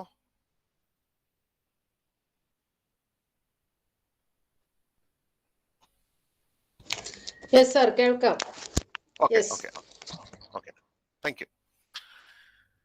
അപ്പൊ അതാണ് ഒരു ഒരു rise of on demand health care, നമ്മുടെ ഒരു പോപ്പുലേഷന്റെ ഒരു change in expectation and progress towards ഇപ്പം വേണം, ഇപ്പം നമുക്ക് സൊല്യൂഷൻ വേണം എന്നുള്ളൊരു ഇതുകൊണ്ടൊക്കെയാണ് ഡിജിറ്റൽ ട്രാൻസ്ഫോർമേഷൻസ് ക്വൈറ്റ് ഇമ്പോർട്ടൻറ്റ്. ഈ സ്ലൈഡാണ് ഏറ്റവും അവസാനം നമുക്ക് വരാമെന്ന് പറഞ്ഞത്. സോ ഇതാണ് അടുത്ത concept. As I said, I've tried to group it into 6 sections in terms of digital transformation. How does it work? Modern workflow and organizational change ആണ് ഡിജിറ്റൽ ട്രാൻസ്ഫോർമേഷൻ കൊണ്ട് എനേബിൾ ചെയ്യുന്ന വേറൊരു സംഭവം. അതിനകത്ത് ആദ്യത്തത് EHR അല്ലെങ്കിൽ ഇലക്ട്രോണിക് ഹെൽത്ത് റെക്കോർഡ്. ഈ electronic health record നമുക്ക് എല്ലാവർക്കും അറിയാം. നമ്മൾ പല സ്ഥാപനങ്ങളിൽ പോകുന്നതാണ്, നമ്മൾ പോയിട്ടുള്ളവരാണ്. ഞാൻ ആദ്യം പറഞ്ഞ പോലെ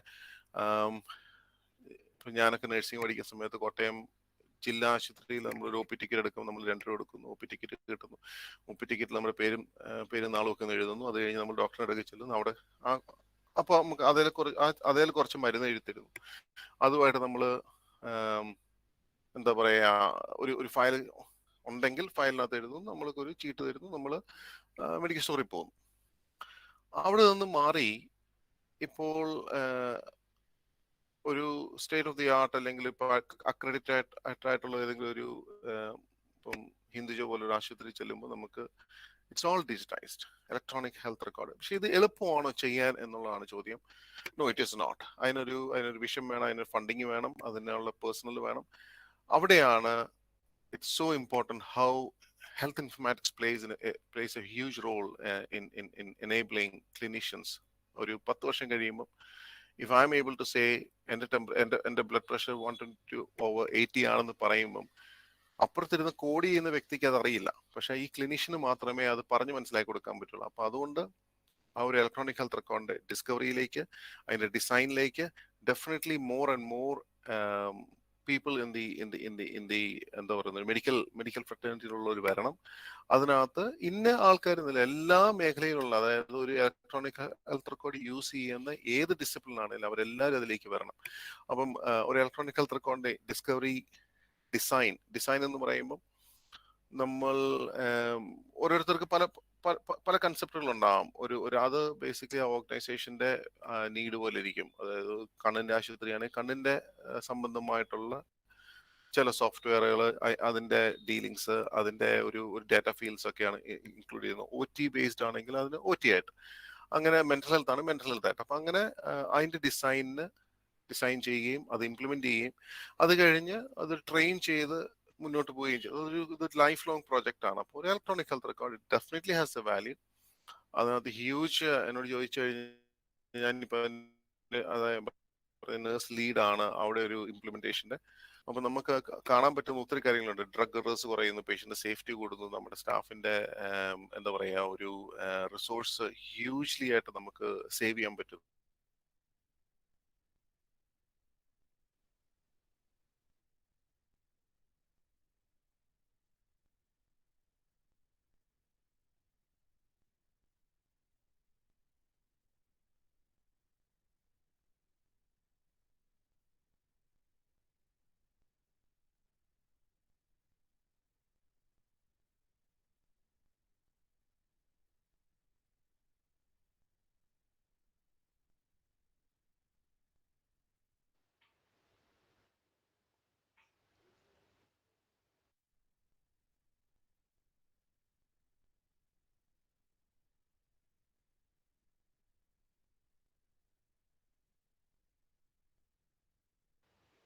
Sir, not audible.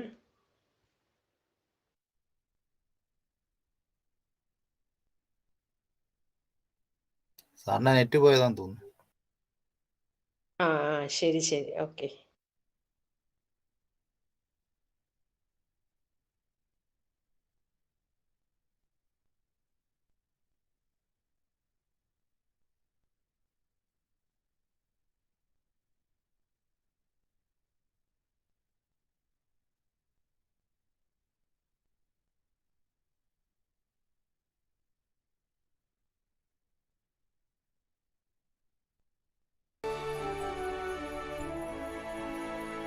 I think there is a problem in the net connection with Mr. Daniel. Okay, let us wait for us a moment.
Okay, kindly wait for a few minutes. Okay, Mr. Daniel will be joining within few minutes. Okay.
Apologies, നിങ്ങൾ 5 minute ആയിട്ട് അവിടെ ഇരിക്കുന്നെന്ന് യമുന വിളിച്ചു പറഞ്ഞപ്പോഴാണ് അറിയുന്നത്.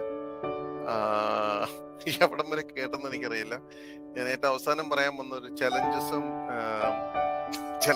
ഒരെണ്ണമായിരുന്നു ഈ പറഞ്ഞ പോലെ ഈ ടെക്നോളജി വർക്ക് ചെയ്തില്ലെങ്കിൽ എന്നുള്ള ഒരു സംഭവം.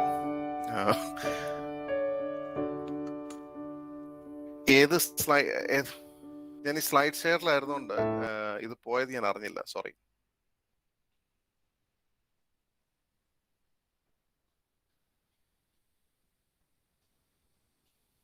കേൾക്കാമോ? കേൾക്കാം. ഇപ്പൊ ഓക്കെ. സ്ലൈഡ് ഇടാം slide.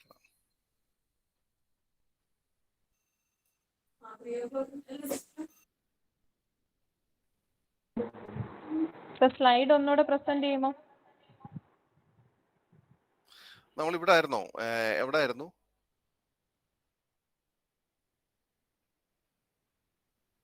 Modern work flow and organisational change അവിടെ ആയിരുന്നു. അതിനകത്ത് യൂസസ് പറഞ്ഞുകൊണ്ടിരുന്നപ്പോഴാണോ അതോ ഇലക്ട്രോണിക് ഹെൽത്ത് റെക്കോർഡ് പറഞ്ഞപ്പോഴാണോ നമ്മൾ പോയെ? യൂസസ് ആയിരുന്നു സർ. ഓക്കെ. യൂസസ് എനിക്ക് തോന്നുന്നു നമ്മൾ പല സന്ദർഭങ്ങളിലും നമ്മൾ പറഞ്ഞു വരുന്നതുകൊണ്ട് ഞാൻ തൽക്കാലം ഇപ്പോൾ അവിടെ നിന്ന് വിടാം. Next data literacy and data analytics. ഇപ്പൊ ഡാറ്റ ലിറ്ററസി എന്ന് പറയുന്നത് ഇപ്പൊ ഞാൻ പറഞ്ഞു വന്നത്, ഞാൻ ഇവിടെ ഇരുന്ന് സംസാരിച്ചുകൊണ്ടിരിക്കുകയായിരുന്നു. നമുക്ക് ഈ ഒമിക്രോൺ വന്നപ്പം നമ്മൾ പത്രത്തിൽ വാർത്ത നിങ്ങൾ ആരെങ്കിലും ഫോളോ ചെയ്തോന്ന് എനിക്കറിയില്ല. സൗത്ത് ആഫ്രിക്കയിൽ നിന്നാണ് ഏറ്റവും കൂടുതൽ ഒരു അവിടുത്തെ ഒരു GP ആണ് ഇതിനെ ആദ്യമായിട്ട് ഐഡന്റിഫൈ ചെയ്യുന്നത്. ഒരു വളരെ ഷോർട്ട് സ്പാനിലാണ് 37 പേഷ്യൻസ് ഏതാണ്ട് milder symptoms of flu like symptoms ആയിട്ട് വന്നപ്പോഴാണ് അതിനെ ഒരു ജീനോമിക് സീക്വൻസിൽ വിടുകയും അതിനകത്ത് ഏതാണ്ട് 38 മ്യൂട്ടേഷൻസ് ഉണ്ടെന്ന് കണ്ടെത്തുകയും ചെയ്യുന്നത്. അപ്പൊ അന്നാണ് ഒമിക്രോൺ എന്ന് പേര് വന്നത്. പക്ഷേ ഈ പറയുന്ന വ്യക്തി, ഈ പറയുന്ന GP, the person I think has had a bit of a data literacy. Literacy എന്ന് പറയുന്നത് ആ ഇൻഫർമേഷനെ വായിക്കുക, ഡാറ്റ കോണ്ടെക്സ്റ്റിലിട്ട് വായിക്കാൻ സാധിച്ചതുകൊണ്ടാണ് ഈ ഒമിക്രോനെ നമ്മൾ ഇന്ന് ഐഡന്റിഫൈ ചെയ്തത്. And that is hugely important in a modern workflow.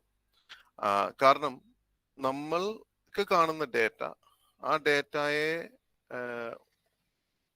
അതിന്റെ കോണ്ടെക്സ്റ്റിൽ വായിക്കാൻ പറ്റിയില്ലെങ്കിൽ നമുക്കൊരു ഡിജിറ്റൽ ട്രാൻസ്ഫോർമേഷൻ സാധിക്കില്ല.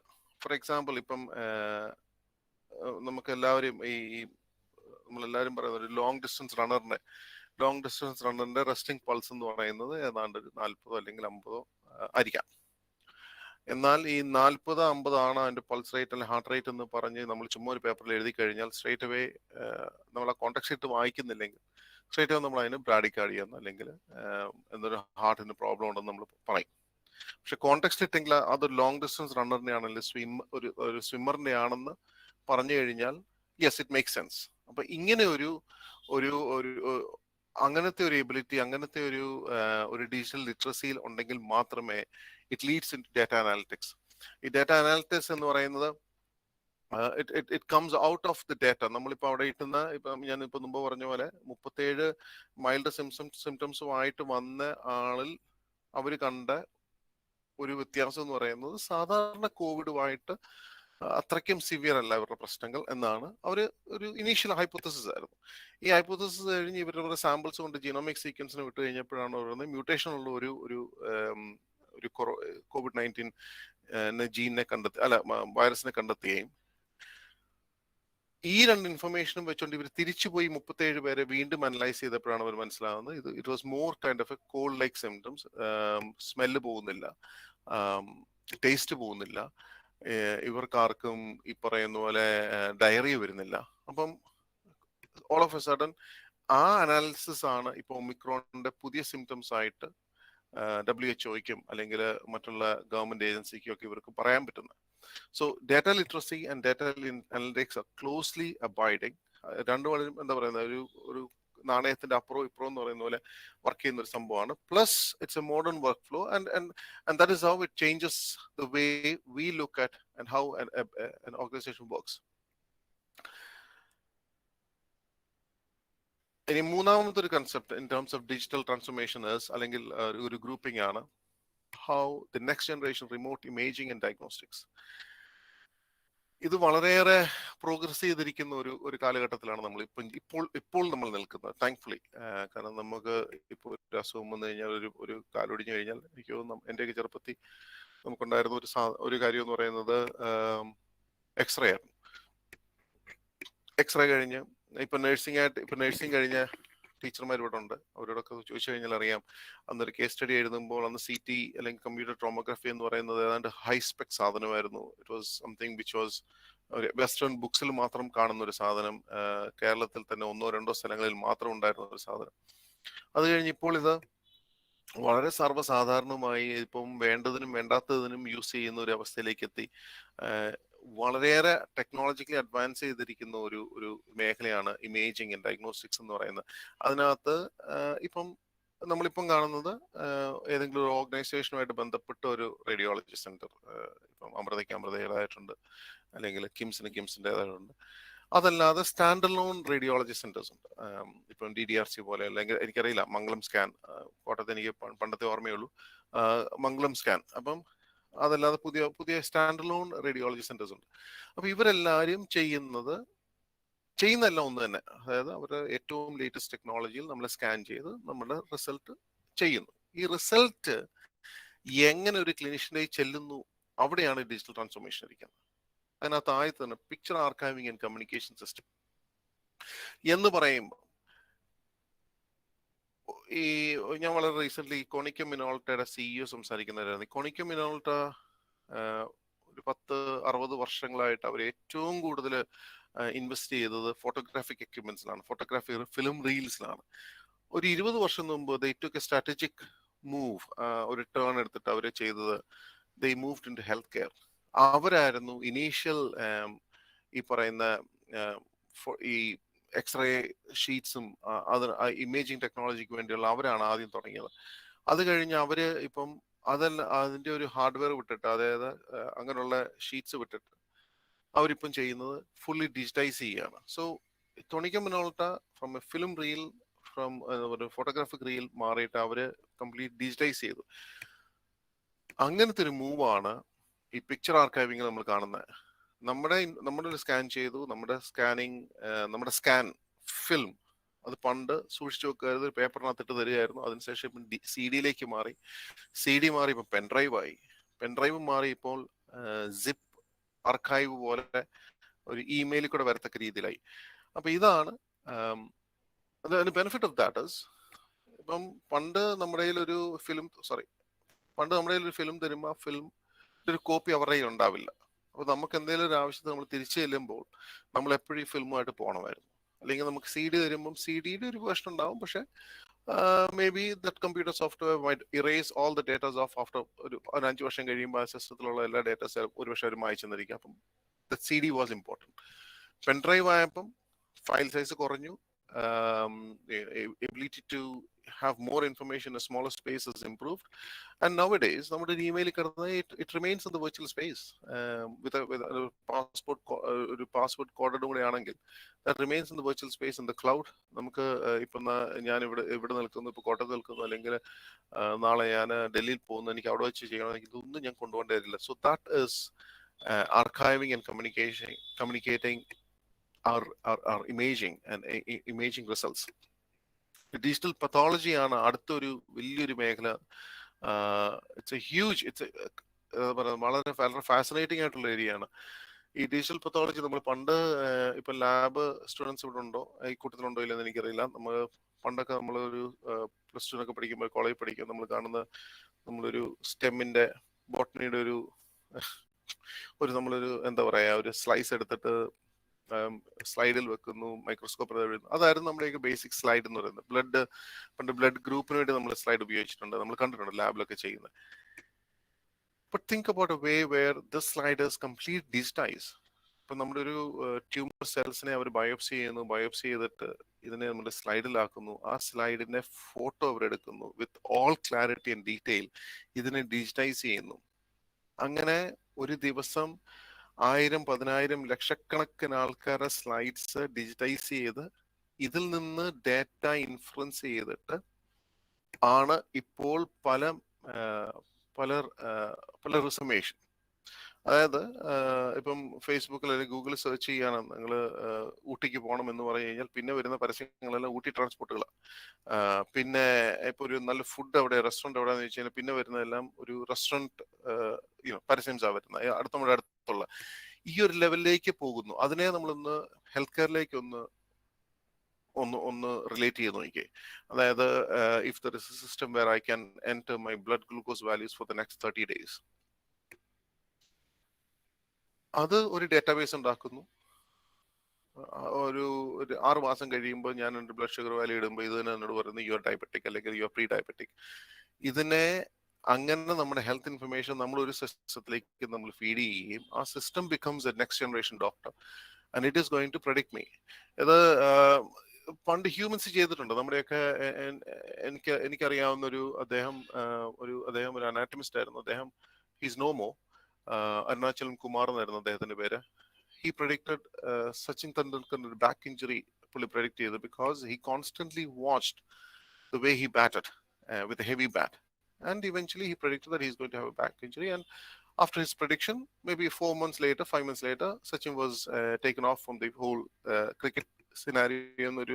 ഒരു വർഷത്തിനുള്ളിൽ മാറിയിരിക്കേണ്ടി വന്നു. അപ്പോൾ ഈ ക്ലോസ്ലി ഒബ്സർവ് ചെയ്യുമ്പോൾ ഒരു പ്രഡിക്റ്റീവ് വാല്യൂ നമുക്കുണ്ടാകുന്ന ഒരു prediction capability നമുക്കുണ്ടാവുന്നത്.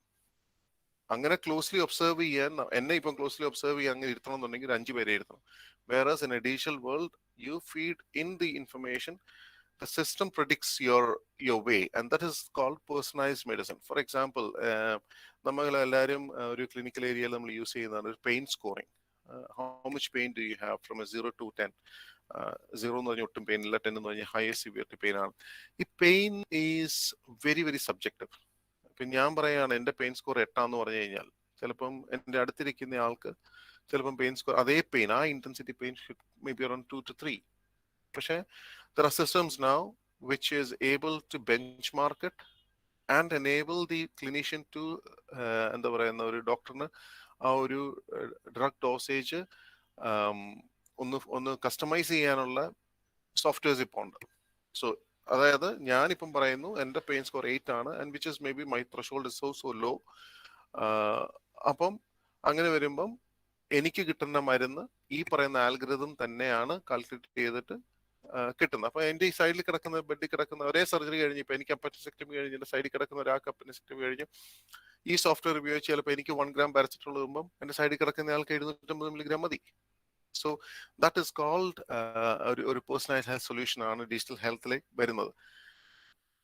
Next is genomics, and genomics is I'm a big fan of genomics personally. കാരണം എന്നെ അമേസ് ചെയ്യിക്കുന്ന ഒരു കാര്യമാണ് how can people do this. Human Genome Project nearly 30 years മുമ്പ് തുടങ്ങിയതാണ്.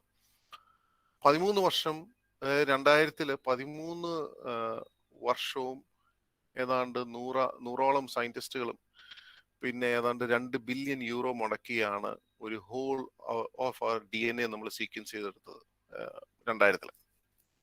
ഇപ്പോൾ ഐ തിങ്ക് ഇത് ഞാൻ എഴുതുന്ന ഒരു 2 വർഷം മുമ്പത്തെ അല്ല 1 വർഷം മുമ്പത്തെ കാര്യമാണ്. ഇപ്പം it is done within 2 days. എൻ്റെ ഒരു ജീൻ കൊടുത്തു കഴിഞ്ഞാൽ അതിനെ കംപ്ലീറ്റ്ലി സീക്വൻസ് ചെയ്ത് ഓരോ RNAയും ഓരോ DNA എല്ലാ സാധനവും അതിന്റെ ഹോൾ സീക്വൻസ് ലേബൽ എനിക്ക് കിട്ടും, ഒരു CD-ക്കകത്ത് കിട്ടുന്നത് വിതിൻ 2 days ആണ്. It's only matter of 20 years. ഒരു 20 വർഷം മുമ്പത്തെ കാര്യമാണ് പറയുന്നത്. It took nearly 13 years to do that. ഇതുകൊണ്ടാണ് ഈ ഒമിക്രോൺ വന്നപ്പോൾ we were able to sequence it. ഇപ്പോൾ നമുക്കൊരു അസുഖം വരുന്നു, ഒരു ജനറ്റിക് അസുഖം വരുന്നു, നമ്മൾ പണ്ട് പറയും റിലേറ്റീവ്സ് നമ്മൾ കല്യാണം കഴിക്കരുത്, പല ഹെൽത്ത് എഡ്യൂക്കേഷൻ്റെ ഒക്കെ ഭാഗമായിട്ട് നമ്മൾ പറയുന്നത് ചില റെയർ ബ്ലഡ് ഡിസീസസ് അങ്ങനെയൊക്കെയുള്ള അസുഖങ്ങൾ വരുമ്പോഴത്തേന് you cannot marry each other. Now things have gone. It's called genetic engineering. It's all based on digital. നമ്മൾ genome sequence ചെയ്യുന്നു, and it's coming into genetic engineering where you can take a certain part of the genes, you can throw it off, you can insert something else, and it can be cured. അതിലേക്കാണ് പോകുന്നത്. So that is personalization of a health solution. For example, ഈ ജീനോമിക്സിന്റെ ഈ slide clear ആണോ ഇല്ലെന്ന് എനിക്കറിയില്ല. അതിനെ കുറച്ച് examples തന്നെ ഇട്ടിരിക്കുകയാണ്. ഒന്ന് പ്രീ കൺസെപ്ഷണൽ പെരിനേറ്റൽ ജീനോമിക്സ് ആണ് നമ്മൾ ഇപ്പോൾ യൂസ് ചെയ്യുന്നത്. ചിലര് റിസസീവ് കണ്ടീഷൻസിന് വേണ്ടിയിട്ട് അല്ലെങ്കിൽ cell free DNA from maternal plasma എടുത്തിട്ട് ഈ ഗർഭസ്ഥ ശിശുവിന് എന്തെങ്കിലും അസുഖം ഉണ്ടോ എന്ന് നോക്കാനായിട്ട് ന്യൂ ബോൺ സ്ക്രീനിങ്ങിന് വേണ്ടി യൂസ് ചെയ്യുന്നു ഒരു ജീനോമിക്സ്. അത് എല്ലാവർക്കും ജീനോമിക് സീക്വൻസ് ചെയ്യത്തില്ലെങ്കിലും ചില കാര്യങ്ങൾ നമ്മൾ ഒരു സീക്വൻസ് ചെയ്യുന്നു. ഫോർ എക്സാമ്പിൾ, ഇപ്പം 14ാമത്തെ ആഴ്ചയിൽ നടക്കുന്ന സ്കാനിങ്ങിനകത്ത് കുഞ്ഞിന് വളർച്ചയില്ല എന്ന് തോന്നിക്കഴിഞ്ഞു കഴിഞ്ഞാൽ you take the maternal blood and you send it for sequencing and you can get back and you can find it out whether the child has got any genetic disorders or not. Disease susceptibility or germline genetic testing, ഇത് ഏറ്റവും കൂടുതൽ effective ആവുന്ന ഒരു പക്ഷേ എനിക്ക് എൻ്റെ ഒരു മനസ്സിലാക്കലനുസരിച്ച് it is going to hugely look in the way how mental health disorders are going to be treated and how they are going to be looked at. കാരണം there is proof that certain types of mental illness, for example schizophrenia, there is a genetic background to it. So if you are able to look at that at a very early age, if you are able to capture it, ഇതിനെ ഒരു അസുഖമാണ് രോഗമാണെന്ന് കണ്ടിട്ട് ഏറ്റവും genome സീക്വൻസിൽ കൂടെ നോക്കിക്കഴിഞ്ഞാൽ if he or she is prone to get schizophrenia, you can start the treatment straight away. എന്നിട്ട് maybe എന്താ പറയുന്ന ആ രോഗി ഒരു ഫുൾ ബ്ലോൺ മെന്റൽ ഇൽനെസ്സിന് അടിമപ്പെടാതെ അല്ലെങ്കിൽ അങ്ങനെ ഒരു അസുഖം വരാതെ നമുക്കതിനെ രക്ഷപ്പെടുത്തിയെടുക്കാം. So I personally think mental health is going to be hugely beneficial with screening and diagnosis. അപ്പം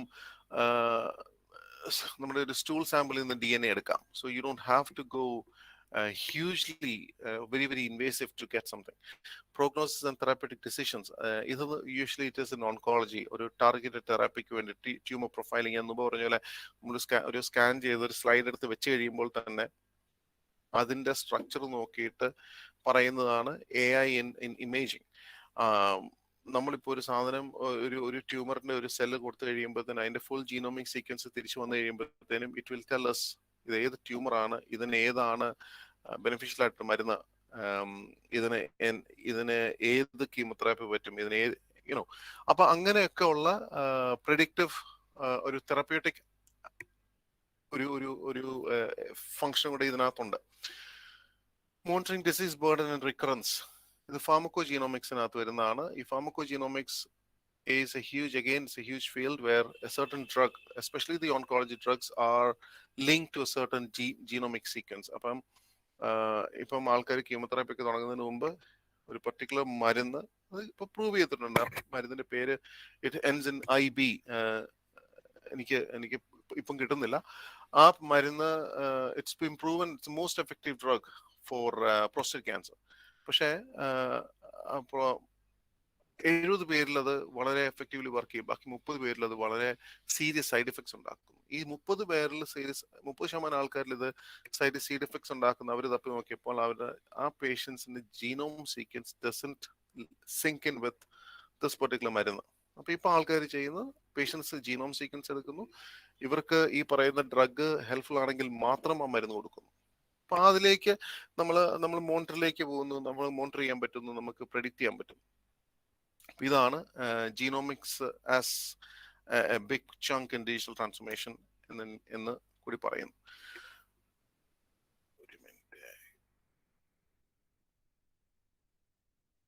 Now comes a big thing called Internet of Medical Things. അപ്പം കേൾക്കാമോ ഞാൻ പറയുന്നത്? ഞാൻ സ്ക്രീനിലായതുകൊണ്ട് പോയോ ഇല്ലെന്ന് എനിക്കറിയില്ല. ഓഡിബിൾ, കേൾക്കാം. Okay. ഈ internet of medical things is something which എന്നെ അമ്യൂസ് ചെയ്യിക്കുന്ന ഒരു മേഖലയാണ്. കാരണം ഇപ്പൊ നമുക്ക് സ്മാർട്ട് ഫ്രിഡ്ജ് ഉണ്ട്, സ്മാർട്ട് AC ഉണ്ട്, സ്മാർട്ട് റേഡിയോ, സ്മാർട്ട് ഫോണ്. ഇപ്പം ഈ കാനഡയിലൊക്കെ ജോലി ചെയ്യുന്ന ആൾക്കാരോട് ചോദിച്ചു കഴിഞ്ഞാൽ പറയാം, വീട്ടിൽ നിന്ന് ഇറങ്ങുന്നതിന് മുമ്പ് തന്നെ വണ്ടി ഓൺ ചെയ്യാം തണുപ്പത്ത്, വീട്ടിൽ കയറുന്നതിന് മുമ്പ് തന്നെ വൈഫൈ കൂടെ നമുക്ക് ലൈറ്റ് ഓൺ ചെയ്യാം. ഇതൊക്കെ ഇന്റർനെറ്റ് ഓഫ് തിങ്സ് എന്ന് പറയുന്ന ഒരു കൺസെപ്റ്റിലേക്കാണ് വരുന്നത്. ഇറ്റ്സ് ഓൾ കണക്റ്റഡ്, ഇന്റർനെറ്റ് വഴിയാണ് നമ്മൾ ചെയ്തിരിക്കുന്നത്. ഈ പറയുന്ന കൺസെപ്റ്റിനെ നമ്മൾ ഹെൽത്തിലേക്ക് ഒന്ന് കൊണ്ടുവരും. ഈ ഹെൽത്തിലേക്ക് കൊണ്ടുവരുമ്പം the health becomes very fancy, അല്ലെ? ഒരു health provider becomes very very fancy. നിങ്ങൾ ഒരു സർജൻ ചെയ്യുന്നു, ഈ സർജനകത്ത് നമ്മൾ ചിന്തിച്ചു നോക്കൂ, ഒരു വലിയ സർജറി ചെയ്യുന്നു, ഇതിനകത്ത് ഒരു 200 സ്വാബ് നമ്മൾ യൂസ് ചെയ്യുന്നുണ്ട് പേഷ്യൻസിന്. നമ്മൾ പണ്ട് സ്വാബ് യൂസ് ചെയ്യുമ്പോൾ സ്വാബ് നമ്മൾ കൗണ്ട് ചെയ്താണ് നമ്മൾ സ്വാബ് എടുത്തോണ്ടിരുന്നത്, സോ ദാറ്റ് നമ്മൾ ഈ സ്വാബ് ഒന്നും ബോഡിക്കകത്ത് ആയി പോകുന്നില്ല. പിന്നീട് അത് വെയിറ്റിലേക്ക് വന്നു. ഇപ്പം സ്വാബ്സ് എല്ലാം ടാഗ് ചെയ്താ വരുന്നത്. നമ്മളിപ്പോൾ ഒന്ന് സ്കാൻ ചെയ്ത് കയറി പോകുമ്പോൾ ആ പാക്കറ്റിനകത്തുള്ള സ്വാബ്സും തിരിച്ച് കൗണ്ട് ചെയ്തോ ഇല്ലയോ എന്ന്, ആൻഡ് കൗണ്ട് ചെയ്തിട്ട് തിരിച്ച് ചെയ്യുന്നില്ല എന്നുണ്ടെങ്കിൽ ട്രിഗർ, അത് അലേർട്ടാണ്, അത് പേഷ്യന്റ് സേഫ്റ്റിക്ക് വേണ്ടിയാണ്. അങ്ങനെ നമ്മുടെ ഒരു സ്മാർട്ട് വാച്ച് ഒന്ന് എടുത്തു നോക്കൂ. നിങ്ങൾ രാത്രി ഉറങ്ങുന്നുണ്ടോ, നിങ്ങൾ രാത്രി നിങ്ങളുടെ ഹാർട്ട് റേറ്റ് എന്താണ്, നിങ്ങൾ എത്ര സ്റ്റെപ്സ് വെച്ചു, ഇതൊക്കെ നമ്മൾ ഏത് സ്മാർട്ട് വാച്ചിലും കിട്ടും. ഇതെല്ലാം ഇത് ഇന്റർനെറ്റ് ഓഫ് മെഡിക്കൽ തിങ്സിലേക്ക് നമുക്ക് ലിങ്കിൻ ചെയ്യാവുന്ന സ്റ്റെതസ്കോപ്പ്. ഞാൻ ഇങ്ങോട്ട് അവധിക്ക് വരുന്നതിന് മുമ്പ് ഞാനൊരു പ്രോഡക്റ്റ് അവിടെ ഓർഡർ ചെയ്തു. അത് നിങ്ങൾക്ക് എല്ലാവർക്കും പോയി ഗൂഗിളിൽ നോക്കാം. അതിന്റെ പേര് ഞാൻ ഈ സെഷൻ തീരുന്ന മുമ്പ് ഞാൻ പറയാം. അതൊരു ഡിജിറ്റൽ സ്റ്റെതസ്കോപ്പ് ആണ്. അത് വളരെ നല്ലൊരു സാധനം. അത് നമ്മൾ സ്റ്റെതസ്കോപ്പ് പോലെ ഒരു സ്മാർട്ട് ഫോണിന്റെ നമ്മളൊരു ജിയോയുടെ ഒക്കെ ഒരു മോഡത്തിന്റെ അത്രയും വലിപ്പമേ ഉള്ളൂ. അതായത് നമ്മുടെ ഒരു മൗസിന്റെ അത്രയും വലിപ്പമേ ഉള്ളൂ. സ്റ്റെതസ്കോപ്പ് ആണ്, ചെവിയിൽ വെക്കുക. അതിന്റെ അറ്റം മറ്റേ അറ്റം യൂഷ്വലി നമ്മൾ യൂസ് ചെയ്യുന്ന സ്റ്റെതസ്കോപ്പിന്റെ ഡയഫ്രം പോലെ ചെസ്റ്റിൽ വെക്കുക. It will read the ECG. May be 12 lead ECG ആണോ, അതിനൊരു ഡയഗ്നോസ്റ്റിക് കേപ്പബിലിറ്റി ഉണ്ടോ ഒന്നും എനിക്കറിയില്ല. പക്ഷെ it will read the ECG, it will give the ECG into your smartphone.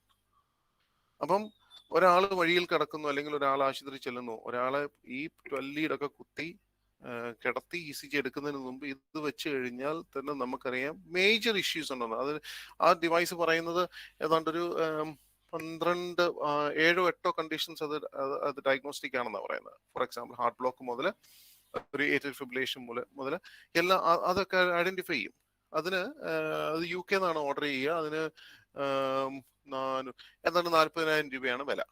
പക്ഷെ കെൻ ജസ്റ്റ് ഇമാജിൻ, ഇപ്പൊ 40,000 രൂപ മുടക്കി ഇവിടുത്തെ എല്ലാ കാഷ്വാലിറ്റിയിലും വെക്കുകയാണെങ്കിൽ how quickly you can save somebody's life. ഇതാണ് ഇന്റർനെറ്റ് ഓഫ് മെഡിക്കൽ തിങ്സ്. ഇതാണ് സ്റ്റെതസ്കോപ്പ്. അതുപോലെ തന്നെ BP കഫ്, ഇങ്ങനെ നമ്മൾ യൂസ് ചെയ്യുന്ന നമ്മുടെ മെഡിക്കൽ എക്യുപ്മെന്റ്സിനെ എല്ലാം സ്മാർട്ട് ആക്കുകയാണ്. അതിനെല്ലാം ഒരു കണക്ടിവിറ്റി കൊടുക്കുകയാണ്.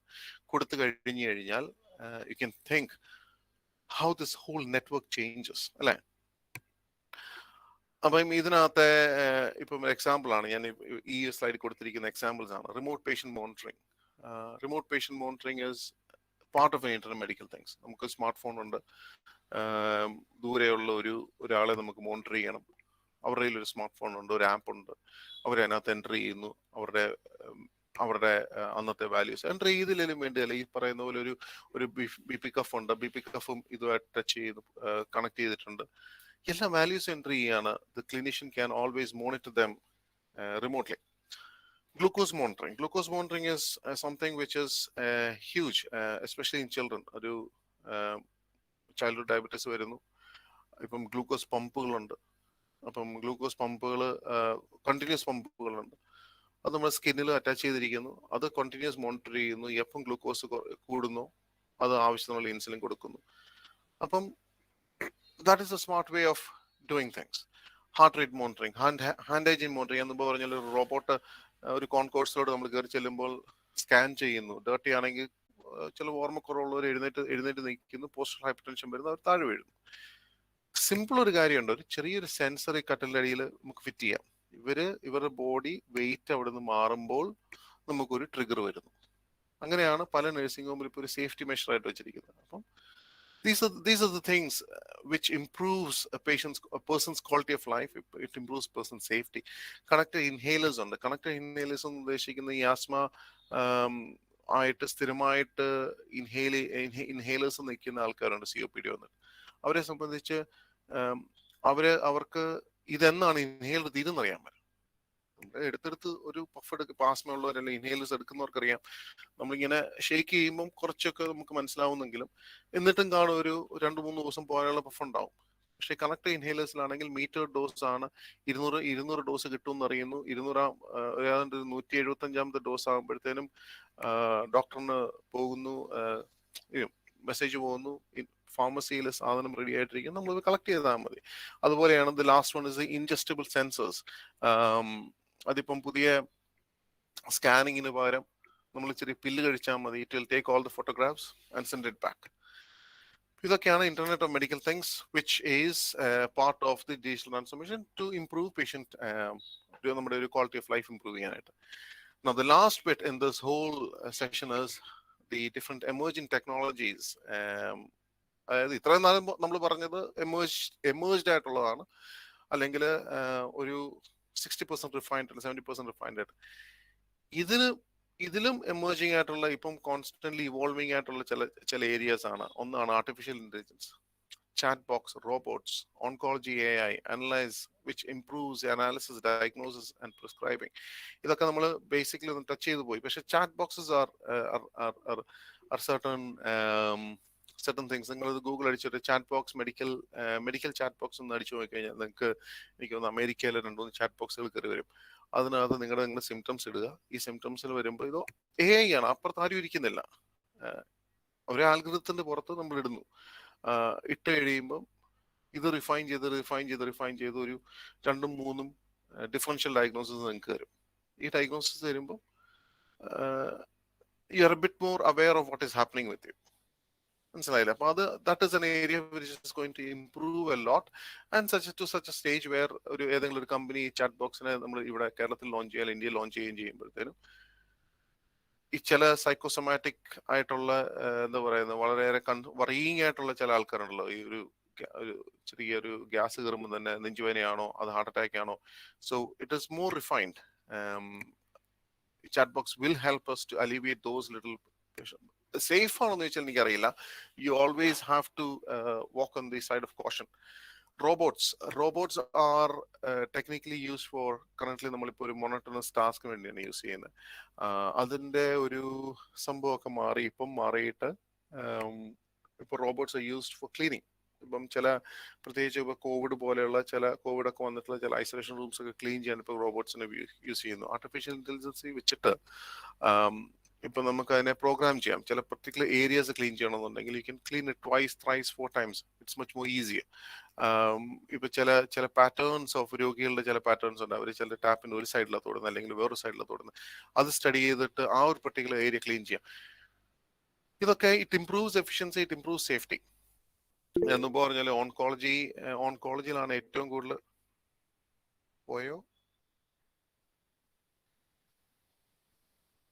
ഹലോ ഹലോ, ഈ ഓൺകോളജിയിലാണ് ഏറ്റവും കൂടുതൽ ഈ പറയുന്ന ഒരു AI ആർട്ടിഫിഷ്യൽ ഇന്റലിജൻസ് യൂസ് ചെയ്യുന്നത് ഇപ്പം നിലവിൽ. ഫോർ എക്സാമ്പിൾ ഇപ്പം കാരണം അത് വളരെ പ്രെഡിക്റ്റീവ് ആണ്. ഇന്ന cell and that is linked to certain tumor, that tumor is responsive to certain medication. So any of those very very predictive variables ഉള്ള ഡാറ്റ ഫീൽഡ്സ് ഉള്ള അതിനെ നമുക്ക് കണക്ട് ചെയ്ത് പോകാവുന്ന ഒരു മേഖലയാണ് oncology. The rest you definitely need the skill set of a doctor. You definitely need the skill set of a clinician. അതിപ്പോൾ radiologist ആണെങ്കിലും ഒരു ഫാർമസിസ്റ്റ് ആണെങ്കിലും അതിനൊക്കെ ഹ്യൂമൻ നമുക്ക് ഒരിക്കലും ഹ്യൂമനെ റീപ്ലേസ് ചെയ്യാൻ പറ്റത്തില്ല, പക്ഷേ it will help and support humans to provide care. Machine learning is another one. Machine learning എന്ന് പറയുന്നത് നമ്മൾ കൊടുക്കുന്ന, അതായത് നമ്മളിപ്പം ഡേ ടു ഡേ ലൈഫിൽ നമ്മൾ പറയുന്നത് കുക്കിയുടെ ആപ്ലിക്കേഷൻ. നമ്മളിപ്പോൾ ഒരു ലാപ്ടോപ്പിലോ അല്ലെങ്കിൽ ഒരു സിസ്റ്റത്തിലോ കയറിയിട്ട് നമ്മൾ കുക്കീസ് അക്സെപ്റ്റ് ചെയ്യും, ഒരു വെബ്സൈറ്റിൽ കയറി നമ്മൾ കുക്കി അക്സെപ്റ്റ് ചെയ്യുമ്പോൾ that website is learning your behaviour, how you browse it. അപ്പൊ എന്ന് പറഞ്ഞ പോലെ ചില സോഫ്റ്റ്വെയറുകൾ വന്ന് ഹെൽത്തിൽ വന്നു കഴിയുമ്പോഴത്തേനും that is able to learn your behaviour and predict certain behaviours. അപ്പം ഏറ്റവും കൂടുതൽ ഈ കഴിഞ്ഞ ഇടയ്ക്ക് കഴിഞ്ഞ ഒരു 2 ദിവസം മുമ്പ് വായിച്ചൊരു കാര്യമാണ്, machines can predict cardiac arrest 2 days before it actually happening. അത് അവർ മെഷർ ചെയ്യുന്ന sleep, they are measuring your level of saturation and there is one more thing. അപ്പം ശരിയാണോ ഇല്ലെന്ന് എനിക്കറിയില്ല. people are taking, എന്താ പറയുന്നത്, അവർ പറയുന്നു അങ്ങനെ അതിനുള്ള സോഫ്റ്റ്വെയർ ഉണ്ട്, അതിനുള്ള ടെക്നോളജി ഉണ്ടെന്നൊക്കെ പറയുന്നു. ഡിജിറ്റൽ ട്വിൻ എന്ന് പറയുന്നത് വളരെ അബ്സ്ട്രാക്ട് ആയിട്ട് എന്നാൽ റിയൽ ആയിട്ടുള്ള ചിലരെയൊക്കെ ഇച്ചിരി പേടിപ്പെടുത്തുന്ന ഒരു സംഭവമാണ് ഡിജിറ്റൽ ട്വിൻ എന്ന് പറയുന്നത്. ഡിജിറ്റൽ ട്വിൻ എന്ന് പറയുന്ന കൺസെപ്റ്റ് തുടങ്ങിയിരിക്കുന്നത് എല്ലാ മേഖലയും ഹെൽത്തിൽ തുടങ്ങി. അതായത് ഈ ഒരു കൺസെപ്റ്റിൽ ഞാൻ ഇന്നൊരു രോഗിയാണ്, ഞാൻ ഇന്ന് എൻ്റെ ഡോക്ടറിനെ കാണാൻ പോകുന്നു. എനിക്ക് ഉള്ള അസുഖം എൻ്റെ കഴുത്തിന് വേദനയാണ്. എൻ്റെ കഴുത്തിന് വേദനയായിട്ട് ഞാൻ ഡോക്ടറിനെ കാണാൻ പോകുന്നു. ഡോക്ടർ എനിക്ക് ബ്രൂഫൻ കുറിച്ച് തന്നു. ഈ ഒരു എപ്പിസോഡിനെ ഈ സിസ്റ്റത്തിൽ റെപ്ലിക്കേറ്റ് ചെയ്യുന്നു. മനസ്സിലായോ? അതായത് ഞാൻ ഇന്ന് ഡോക്ടറിന്റെ അടുക്ക പോകുന്നത് ഈ സിസ്റ്റത്തിൽ റെപ്ലിക്കേറ്റ് ചെയ്യുന്നു. That is Daniel has come in to meet with me for a cervical problem. Brufen കൊടുത്തു. ഇത് കഴിഞ്ഞ് അടുത്ത 15-20 വർഷം കൊണ്ട് എൻ്റെ എല്ലാ എപ്പിസോഡും, ഹെൽത്ത് സംബന്ധമായ എല്ലാ എപ്പിസോഡും ഈ സിസ്റ്റത്തിൽ ഒരു ട്വിൻ ആയിട്ട് വന്നുകൊണ്ടിരിക്കുക. ഫോർ എക്സാമ്പിൾ എൻ്റെ ബ്ലഡ്, എൻ്റെ ഒരു സ്കാന്, എൻ്റെ ഒരു മെഡിക്കേഷൻ, എൻ്റെ എല്ലാവിധ സാധനങ്ങളും ഒരു ട്വിൻ ആയിട്ട് വരുന്നു. ഇതിൻ്റെ ഒരു ഗുണം എന്താണെന്ന് ചോദിച്ചു കഴിഞ്ഞാൽ, when you have nearly 100,000 people, ഒരു 1,00,000 ആൾക്കാർ, 2,00,000 ആൾക്കാരുടെ twin ഇതിനകത്തുണ്ടെങ്കിൽ, eventually we will not need guinea pigs. We will not need animals to test certain things. അതാണ് ഇതിൻ്റെ ഒരു കൺസെപ്റ്റ്. ഇപ്പം എൻ്റെ ഹാർട്ടിൻ്റെ സ്കാൻ എടുത്തു. എൻ്റെ ഹാർട്ടിൻ്റെ സ്കാൻ എടുക്കുന്ന അന്ന് തന്നെ എനിക്കൊരു, ഫോർ എക്സാമ്പിൾ, എനിക്കൊരു അന്യൂറിസം ഉണ്ട്. എൻ്റെ വാൽവ് റീപ്ലേസ് ചെയ്യണം. എൻ്റെ വാൽവ് റീപ്ലേസ് ചെയ്യാനായിട്ട് ഞാൻ എടുക്കുന്ന സ്കാൻ, ഞാൻ ഇന്ന് എടുത്തു സ്കാൻ എടുത്തിട്ട് ഇതിൻ്റെ ട്വിന്നിലേക്ക് കൊടുക്കുകയാണ്. ട്വിന്നിലേക്ക് കൊടുക്കുമ്പം ഈ സ്കാനിനകത്തുനിന്ന് വാൽവിൻ്റെ വലിപ്പം, വാൽവിൻ്റെ മെഷർമെന്റ് വളരെ പ്രിസൈസ് ആയിട്ട് കിട്ടിക്കൊണ്ട് ഏത് ഷേപ്പിൽ വേണം വാൽവ് സ്റ്റിച്ച് ചെയ്യേണ്ടത്, ഏത് ഒരു സർജറിയുടെ ഏത് സ്റ്റേജിലാണ് ആ വാൽവിന്റെ ഏത് ഭാഗം സ്റ്റിച്ച് ചെയ്ത് തുടങ്ങണം എന്നൊക്കെ ഈ പറയുന്ന കാർഡിയക് സർജന് നേരത്തെ തന്നെ പ്ലാൻ ചെയ്യും. കാരണം എൻ്റെ എല്ലാവിധ വൈറ്റൽ സൈൻസും ഇവരുടെ കയ്യിൽ ഈ കമ്പ്യൂട്ടർ റിപ്രൊഡ്യൂസ് ചെയ്യാൻ പറ്റുന്നുണ്ട്. അതുപോലെ തന്നെ ബ്രെയിൻ അന്യൂറിസം ഇടുന്ന കഫിന്റെ മെഷർമെന്റ്, അത് ഏത് വ്യാസത്തിലുള്ളതായിരിക്കണം, ഏത് വലിപ്പത്തിലുള്ളതായിരിക്കണം, ഇതൊക്കെ എൻ്റെ ഒരു ബ്രെയിൻ അന്യൂറിസത്തിന് CT എടുത്തിട്ടുണ്ടെങ്കിൽ, MRI എടുത്തിട്ടുണ്ടെങ്കിൽ, അതിന്റെ ട്വിന്നിന് അത് കിടപ്പുണ്ടെങ്കിൽ, they can work on it, they can practice on it, they can rehearse on it, so that ഇവർ ആക്ച്വലി എന്നിൽ പെർഫോം ചെയ്യുമ്പോൾ it takes less time, it's much more safer, and it is more effective. അത് പിന്നെ ഇതിലേക്ക് വരുന്നതാണ് cancer ട്രീറ്റ്മെന്റിലേക്ക് വരുന്നു, ഡയഗ്നോസിസിലേക്ക് വരുന്നു, medication എഫക്റ്റീവ്നെസ്സിലേക്ക് വരുന്നു. കാരണം എൻ്റെ വൈറ്റൽ സൈൻസ് എല്ലാം ഉണ്ട്, എൻ്റെ വൈറ്റൽ പാരാമീറ്റേഴ്സ് എല്ലാം ഉണ്ട്, എൻ്റെ ലിവർ ഫംഗ്ഷൻ ടെസ്റ്റ് കിടക്കുന്നു ഈ ട്വിന്നിനകത്ത്, എൻ്റെ ബോഡി ബ്രൂഫൻ മെറ്റബോളൈസ് ചെയ്യുന്നത് എങ്ങനെയാണെന്ന് കിടക്കുന്നു. ഇതെല്ലാം വെച്ചിട്ട് ഒരാൾക്ക് തീരുമാനിക്കാം ഡാനിയലിന് പെയിൻ മെഡിക്കേഷൻ കൊടുക്കേണ്ടത് ബ്രൂഫൻ വേണോ പാരസെറ്റമോൾ വേണോ. അപ്പൊ അതാണ് ഡിജിറ്റൽ ട്വിൻ എന്ന് പറയുന്ന ഒരു സംഭവം. ഡെഫിനറ്റ്ലി ആരെങ്കിലും താല്പര്യമാണെങ്കിൽ ഡെഫിനറ്റ്ലി വായിച്ചു നോക്കണം. പിന്നെ ദ ലാസ്റ്റ് ബിറ്റ്, അത് ഞാൻ നേരത്തെ പറഞ്ഞു പോയ ഒരു സംഭവമാണ് ട്രീറ്റിംഗ് പേഷ്യൻസ് വിത്ത് വെർച്വൽ റിയാലിറ്റി. അത് പെയിന് വേണ്ടിയാണ് ഇപ്പം പൊതുവെ കൊടുക്കുന്നത്. ഡിമെൻഷ്യ പെയിന് വേണ്ടി ഇത് ഹെഡ്സെറ്റ് ഇട്ട്, പ്രത്യേകിച്ച് പിള്ളേർക്ക് ഇത് കൊടുത്തിട്ട് ഇവർക്ക് ഈ വെർച്വൽ റിയാലിറ്റിയിൽ നമ്മളൊരു വീഡിയോ ഇട്ട് കൊടുക്കുകയാണ്, ഒരു ഇന്ററാക്റ്റീവ് വീഡിയോ ഇട്ട് കൊടുത്തു കഴിഞ്ഞാൽ അവരുടെ ശ്രദ്ധ ആ വഴിക്ക് പോകും. വാക്സിനേഷൻസ് കൊടുക്കാം, ഇഞ്ചെക്ഷൻസ് കൊടുക്കാം, അല്ലെങ്കിൽ ക്യാനിലിടാം. ഡിമെൻഷ്യ ഉള്ള പേഷ്യൻസിന് പഴയ മെമ്മറീസ് നമുക്ക് 3D ക്രിയേറ്റ് ചെയ്യാം. അവര് റിലേറ്റ് ചെയ്യുന്ന പല ആൾക്കാർ വീഡിയോസ് നമുക്ക് 3D എടുത്തിട്ട് അവർക്ക് കൊടുത്തു നോക്കാം. ഞാൻ അവിടെ ഒരു നൺ സിസ്റ്റേഴ്സിന്റെ ഒരു ഓൾഡ് ഏജ് ഹോം ഉണ്ട്.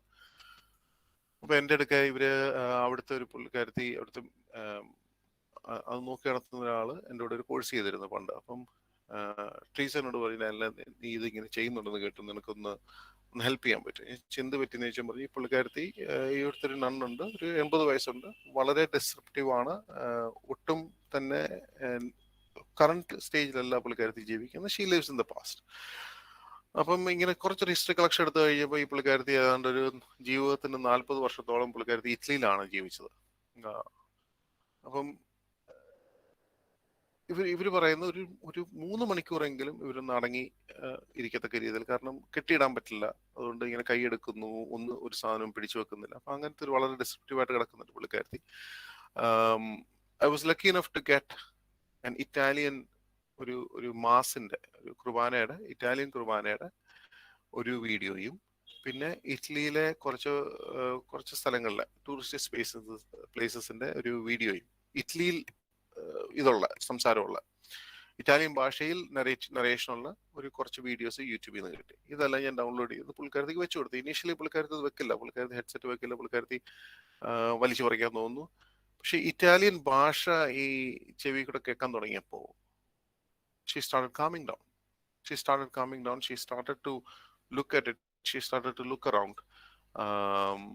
എന്നിട്ട് എനിക്ക് തോന്നുന്നു ഒരു എല്ലാ ദിവസവും നമ്മൾ ഇത് കൊടുത്തു കഴിഞ്ഞാൽ എനിക്ക് തോന്നുന്നു മാക്സിമം ഒരു 2-3 മണിക്കൂറൊക്കെ ഇനീഷ്യലി ആയിരുന്നു. പിന്നെ പുള്ളിക്കാരത്തി she got tired out of it, she got burned out. എനിക്ക് തോന്നുന്നു ഒരു 1.5 മണിക്കൂറോളമൊക്കെ പുള്ളിക്കാരത്തി റെസ്റ്റ്ഫുള്ളി ഇത് കാണുകയും കേൾക്കുകയും ഒരു സ്മൈലൊക്കെ വരുന്നുണ്ട്. കാരണം പുള്ളിക്കാരത്തിക്ക് റിലേറ്റ് ചെയ്യാൻ പറ്റുന്ന ചില പഴയ കാര്യങ്ങളാണ് പുള്ളിക്കാരത്തി കാണുകയും കേൾക്കുകയും ചെയ്യുന്നത്. Virtual reality is an emerging technology which is only a part of it, especially in mental health. Mental health നമ്മൾ കേൾക്കുന്നുണ്ട്, ഈ ആൾക്കാർ സ്വരം പറയുന്നത് കേൾക്കുന്നു, ഹാലുസിനേഷൻ ഉള്ള പേഷ്യൻസ് ഉണ്ട്, അവർക്ക് ഓഡിറ്ററി ഹാലുസിനേഷൻ ഉള്ള പേഷ്യൻസ് ഉണ്ട്. അപ്പം ഈ പലരും കമാൻഡ് ഹാലുസിനേഷൻ ജീവിക്കുന്നവരുണ്ട്. നമുക്ക് തന്നെ അറിയാവുന്ന ഒത്തിരി രോഗികളുണ്ട്. അവര് കഴിക്കാൻ പറഞ്ഞതെന്ന് ചോദിച്ചു കഴിഞ്ഞാൽ ഈ പറയുന്ന അവരുടെ മനസ്സിൽ അല്ലെങ്കിൽ അവര് കാണുന്ന ആ ഒരു വ്യക്തി, ആ റൂമിലുള്ള വ്യക്തിയോട് ചോദിക്കും, ഞാൻ കഴിക്കാൻ പൊക്കോട്ടെ എന്ന് ചോദിക്കും. അപ്പം വെർച്വൽ റിയാലിറ്റി വെച്ച് നമുക്ക് അവരെ ഒരു അവതാറായിട്ട് സൃഷ്ടിക്കുകയും ഈ അവതാറുമായിട്ട് ഇവർക്ക് ലിങ്കിങ് ചെയ്യുകയും and maybe in a more safer way. അപ്പൊ ഈ അവതാർ നമ്മളൊരു ക്ലിനിഷ്യൻ ആണെങ്കിൽ we can always predict the person's personality, എങ്ങനെയാണ് ഇവർ ബിഹേവ് ചെയ്യാൻ പോകുന്നത്, ഇവർ അവതാറുമായിട്ട് ഇന്ററാക്ട് ചെയ്ത്. അങ്ങനെയൊക്കെയുള്ള കൺസെപ്റ്റുകൾ വെർച്വൽ റിയാലിറ്റിയിൽ വരുന്നുണ്ട്. അപ്പൊ ഇതൊക്കെയാണ് ഒരു emerging technologies. As A 6th grouping in the digital transformation health, ഇതൊരു have we covered everything? I think we have not. എനിക്ക് തോന്നുന്നു കുറച്ചേറെ സാധനങ്ങളൊക്കെ ഇനി ഉണ്ടാവും ചെയ്യാനായിട്ട്. I'm conscious of the time. ഇപ്പം 15 മിനിറ്റ് കൂടെ ഉണ്ട്. One thing before we finish, എനിക്ക് തോന്നുന്നു എനിക്ക് ഇതിനകത്ത് ഷെയർ ചെയ്യാനുള്ള ഒരു ചലഞ്ചസും what are are hiccups and where do we want to go from there. ഇപ്പൊ നമ്മൾ ഇതെല്ലാം പറഞ്ഞിട്ട് പോയിട്ട് ഇതെല്ലാം തിയറി കൊള്ളാം, ഇതെല്ലാം ചെയ്യുന്നുണ്ടെന്ന് നമുക്കറിയാം. പക്ഷെ how to we strategise to implement within ആ കൺട്രി, അല്ലെങ്കിൽ നമ്മുടെ ഒരു കമ്മ്യൂണിറ്റിയിൽ ഇത് എങ്ങനെ ചെയ്യാൻ പറ്റും? ഇതിന്റെ ഒരു ബിഗസ്റ്റ് തടസ്സം എന്ന് പറയുന്നത് നമ്മുടെ ഫണ്ടിങ് ആണ്. അപ്പൊ ഫണ്ടിങ്ങിന് നമുക്ക് ചെയ്യാൻ പറ്റുന്ന, ഇപ്പൊ മുമ്പ് സാർമാരോട് പറഞ്ഞു, CPAS മോഡലിൽ you are tapping in to certain college, എന്താ പറയുന്ന സ്കിൽസിലേക്ക് നമ്മൾ ടാപ്പ് ചെയ്യാണ്. അപ്പം നമ്മുടെയൊക്കെ നാട്ടിൽ ഇഷ്ടംപോലെ എഞ്ചിനീയറിംഗ് കോളേജ് ഉണ്ട്, കമ്പ്യൂട്ടർ സയൻസ് കോളേജ് ഉണ്ട്. So why don't we do a small little prototypes? നമുക്ക് ചെറിയൊരു സ്മാർട്ട് ആപ്ലിക്കേഷൻ സ്റ്റാർട്ടപ്പ് പോലെ ഏതെങ്കിലും കോളേജിൽ ഒരു പ്രൊജക്ട് വർക്കായിട്ട് ലിങ്ക് ചെയ്തുകൊണ്ട് why don't we create our own? നമ്മുടെയൊക്കെ നാടിന്റെ നീഡ് അനുസരിച്ച് അങ്ങനെ വേണേൽ സ്റ്റാർട്ട് ചെയ്യാം. അല്ലെങ്കിൽ ആദ്യം പറഞ്ഞ പോലെ ഒരു ഗവൺമെന്റ് ഒരു വിഷൻ ഉണ്ടെങ്കിൽ ഡെഫിനറ്റ്ലി ചെയ്യാവുന്നതാണ്. സ്കിൽ സെറ്റ് ഇല്ലാതല്ല. നമ്മുടെ അതിനൊരു എക്സാമ്പിൾ പറയുകയാണെങ്കിൽ, ഇപ്പൊ ഞാൻ വർക്ക് ചെയ്യുന്ന ആ പ്രൊജക്റ്റിൽ, ഒരു ഇലക്ട്രോണിക് ഹെൽത്ത് റെക്കോർഡ് പ്രൊജക്ടിന്റെ സോഫ്റ്റ്വെയർ എല്ലാം ക്രിയേറ്റ് ചെയ്യുന്ന ഇന്ത്യയിലാണ്. പക്ഷെ കമ്പനി അമേരിക്കൻ ആണ്, സോഫ്റ്റ്വെയർ ക്രിയേറ്റ് ചെയ്യുന്നത് ഇന്ത്യയിലാണ്. Do we have the skill sets? We have. ഈ ലോകത്ത് ഏറ്റവും കൂടുതൽ ഒരു കമ്പ്യൂട്ടർ സോഫ്റ്റ്വെയറിന്റെ സ്കിൽ സെറ്റ് ഉള്ള ഒരു രാജ്യമാണ് നമ്മുടേത്. Why don't we tap in to it? പക്ഷെ അതിന് ഈ പറയുന്ന പോലെ ഒരു ഡിജിറ്റൽ മെച്യൂരിറ്റി ഉണ്ടോ എന്ന് ചോദിച്ചു കഴിഞ്ഞാൽ ആയി വരുന്നു. ഒരു 4G 5G വരുന്നു, സ്പീഡ് ഡേറ്റ വരുന്നു. COVID-19 വന്നപ്പോൾ നമ്മൾ കണ്ടു പല ഓൺലൈൻ സ്കൂളുകളും കോളേജുകളും ഒക്കെ ക്ലാസ്സുകളും. ഇപ്പം we struggled, definitely we struggled, ഇല്ലെന്ന് ഞാൻ പറയുന്നില്ല. നമ്മൾ നന്നായിട്ട് സ്ട്രഗിൾ ചെയ്തു. പക്ഷേ വി ഓവർകെയിം ഇറ്റ്. അതിന് ഉള്ള ഇൻഫ്രാസ്ട്രക്ചർ, അതിനുള്ള ഹാർഡ്വെയർ നമ്മൾ പ്രൊവൈഡ് ചെയ്യണം. അതിനുള്ള ഒരു എന്തൂസിയാസം നമ്മുടെ അക്കാഡമിക് മേഖലയിൽ നിന്ന് കോഴ്സുകൾ പഠിക്കുമ്പോൾ തന്നെ ഇതിനൊരു ഹ്യൂജ് ഇമ്പോർട്ടൻസ്, ഇതിന്റെ സാധ്യതകളെ കുറിച്ച് പറഞ്ഞു കഴിഞ്ഞാൽ definitely we will be able to breathe, we will be able to think, we will be able to dream in a digital way how we can improve things എന്ന് എനിക്ക് തോന്നുന്നു. പിന്നെ ഇതിന്റെ ഒരു ചലഞ്ച് എന്ന് പറയുന്നത് ദ യൂഷ്വൽ ചലഞ്ച്. അതിപ്പോ ഇവിടെ ആണെങ്കിലും അമേരിക്കൻ ആണെങ്കിലും ഒക്കെ സംഭവിക്കില്ല. കറണ്ട് പോയി കഴിഞ്ഞാൽ ഇന്റർനെറ്റ് പോകുന്നു, അല്ലെങ്കിൽ മോഡം ഡിസ്കണക്ട് മുമ്പ് നമ്മുടെ മോഡം ഡിസ്കണക്ട് ആയി പോയി കഴിഞ്ഞാൽ ഇന്റർനെറ്റ് പോകുന്നു. അത് that is part and parcel of it. പക്ഷേ as long as we have a good infrastructure, we can always negate those. അതിപ്പം ഇന്നോവേറ്റീവ്ലി നമുക്കൊന്നും ചെയ്യാൻ പറ്റുന്ന ഒരു കാര്യമല്ല. ഇതിനകത്ത് എനിക്കൊന്ന് രഞ്ജു നന്ദു, ഞാൻ ഇപ്പോഴാണ് കാണുന്നത് കേട്ടോ, സോറി, ഒരു കൈ ഇങ്ങനെ പൊക്കിയിട്ടുണ്ട്. രഞ്ജു, എന്തെങ്കിലും ചോദിക്കാനുണ്ടോ?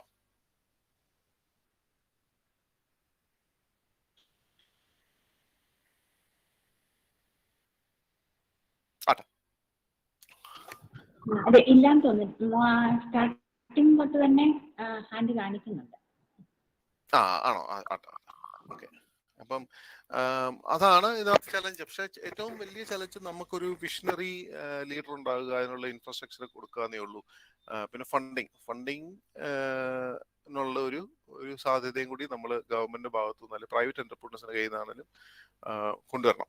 പക്ഷെ ഇതെല്ലാം വന്നു കഴിഞ്ഞാൽ ഡെഫിനറ്റ്ലി ഇതൊരു സീംലെസ് സർവീസായി നമ്മുടെ ഹെൽത്ത് കെയർ മാറും in terms of quality care, in terms of accessibility. ഈ ആക്സസിബിലിറ്റി ഒരു വലിയ ഇഷ്യൂ ആണ്. കാരണം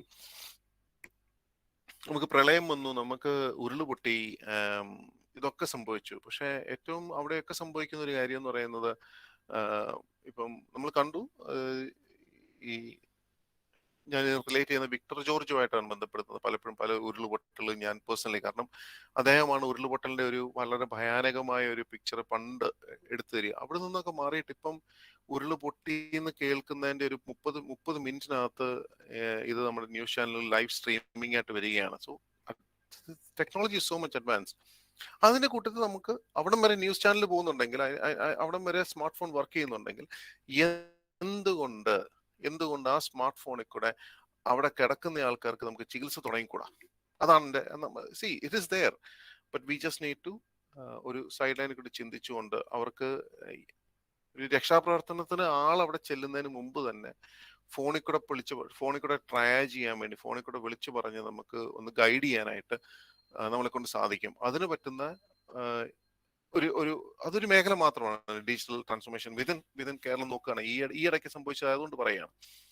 അതുപോലെ മഴ വരുന്നു. ഇപ്പം നമ്മുടെയൊക്കെ ഒരു weather forecasting is hugely improved. ഇപ്പം വളരെ കൃത്യമായിട്ട് പറയുന്നുണ്ട്. So why don't we have another stage of prediction. ഇപ്പം മഴ പെയ്യുന്നിടത്ത് ഇന്ന സാധനങ്ങൾ സുരുക്കുട്ടി വെക്കണം, അല്ലെങ്കിൽ ഇന്ന മെഡിക്കേഷൻസ് വേണം, അല്ലെങ്കിൽ ഇന്നടത്ത് മഴ പെയ്യുന്നത് കൊണ്ട് ഇന്ന ആൾക്കാരുടെ റെഫറൽ നമ്മൾ കാര്യമായിട്ട് പെട്ടെന്ന് ചെയ്തു കൊടുക്കണം. അതൊരു AI-യുടെ ഭാഗമായിട്ട് വരുന്നതാണ്, അല്ലെങ്കിൽ ആർട്ടിഫിഷ്യൽ ഇന്റലിജൻസിന്റെ ഭാഗമായിട്ട് വരുന്നതാണ്. May be in 40 years time നമ്മളെല്ലാവരും ആ ഒരു മേഖലയിലേക്ക് പോകും. ഫോർ എക്സാമ്പിൾ, ഇപ്പൊ ഇടുക്കിയിൽ മഴ വരുന്നു, അടുത്ത ഒരു വ്യാഴം, വെള്ളി, ശനി, ഞായർ ദിവസങ്ങളിൽ സ്ഥിരം ഭയങ്കരമായിട്ട് മഴ വരുന്നുണ്ടെങ്കിൽ ഇടുക്കിയിൽ നിന്ന് പോസ്റ്റ് ചെയ്തിരിക്കുന്ന സർജിക്കൽ കേസുകളെ നേരത്തെ വിളിച്ചുകൊണ്ട് അതിനെ ഒന്ന് റീവാമ്പ് ചെയ്ത് റീസ്ട്രക്ചർ ചെയ്ത് പ്രയോറിറ്റൈസ് ചെയ്യുന്ന ഒരു കാലത്തിലേക്ക് നമുക്ക് definitely in the next 10-20 years നമുക്ക് പോകാൻ പറ്റും. And that is how I see digital transformation will work, and I think it should work.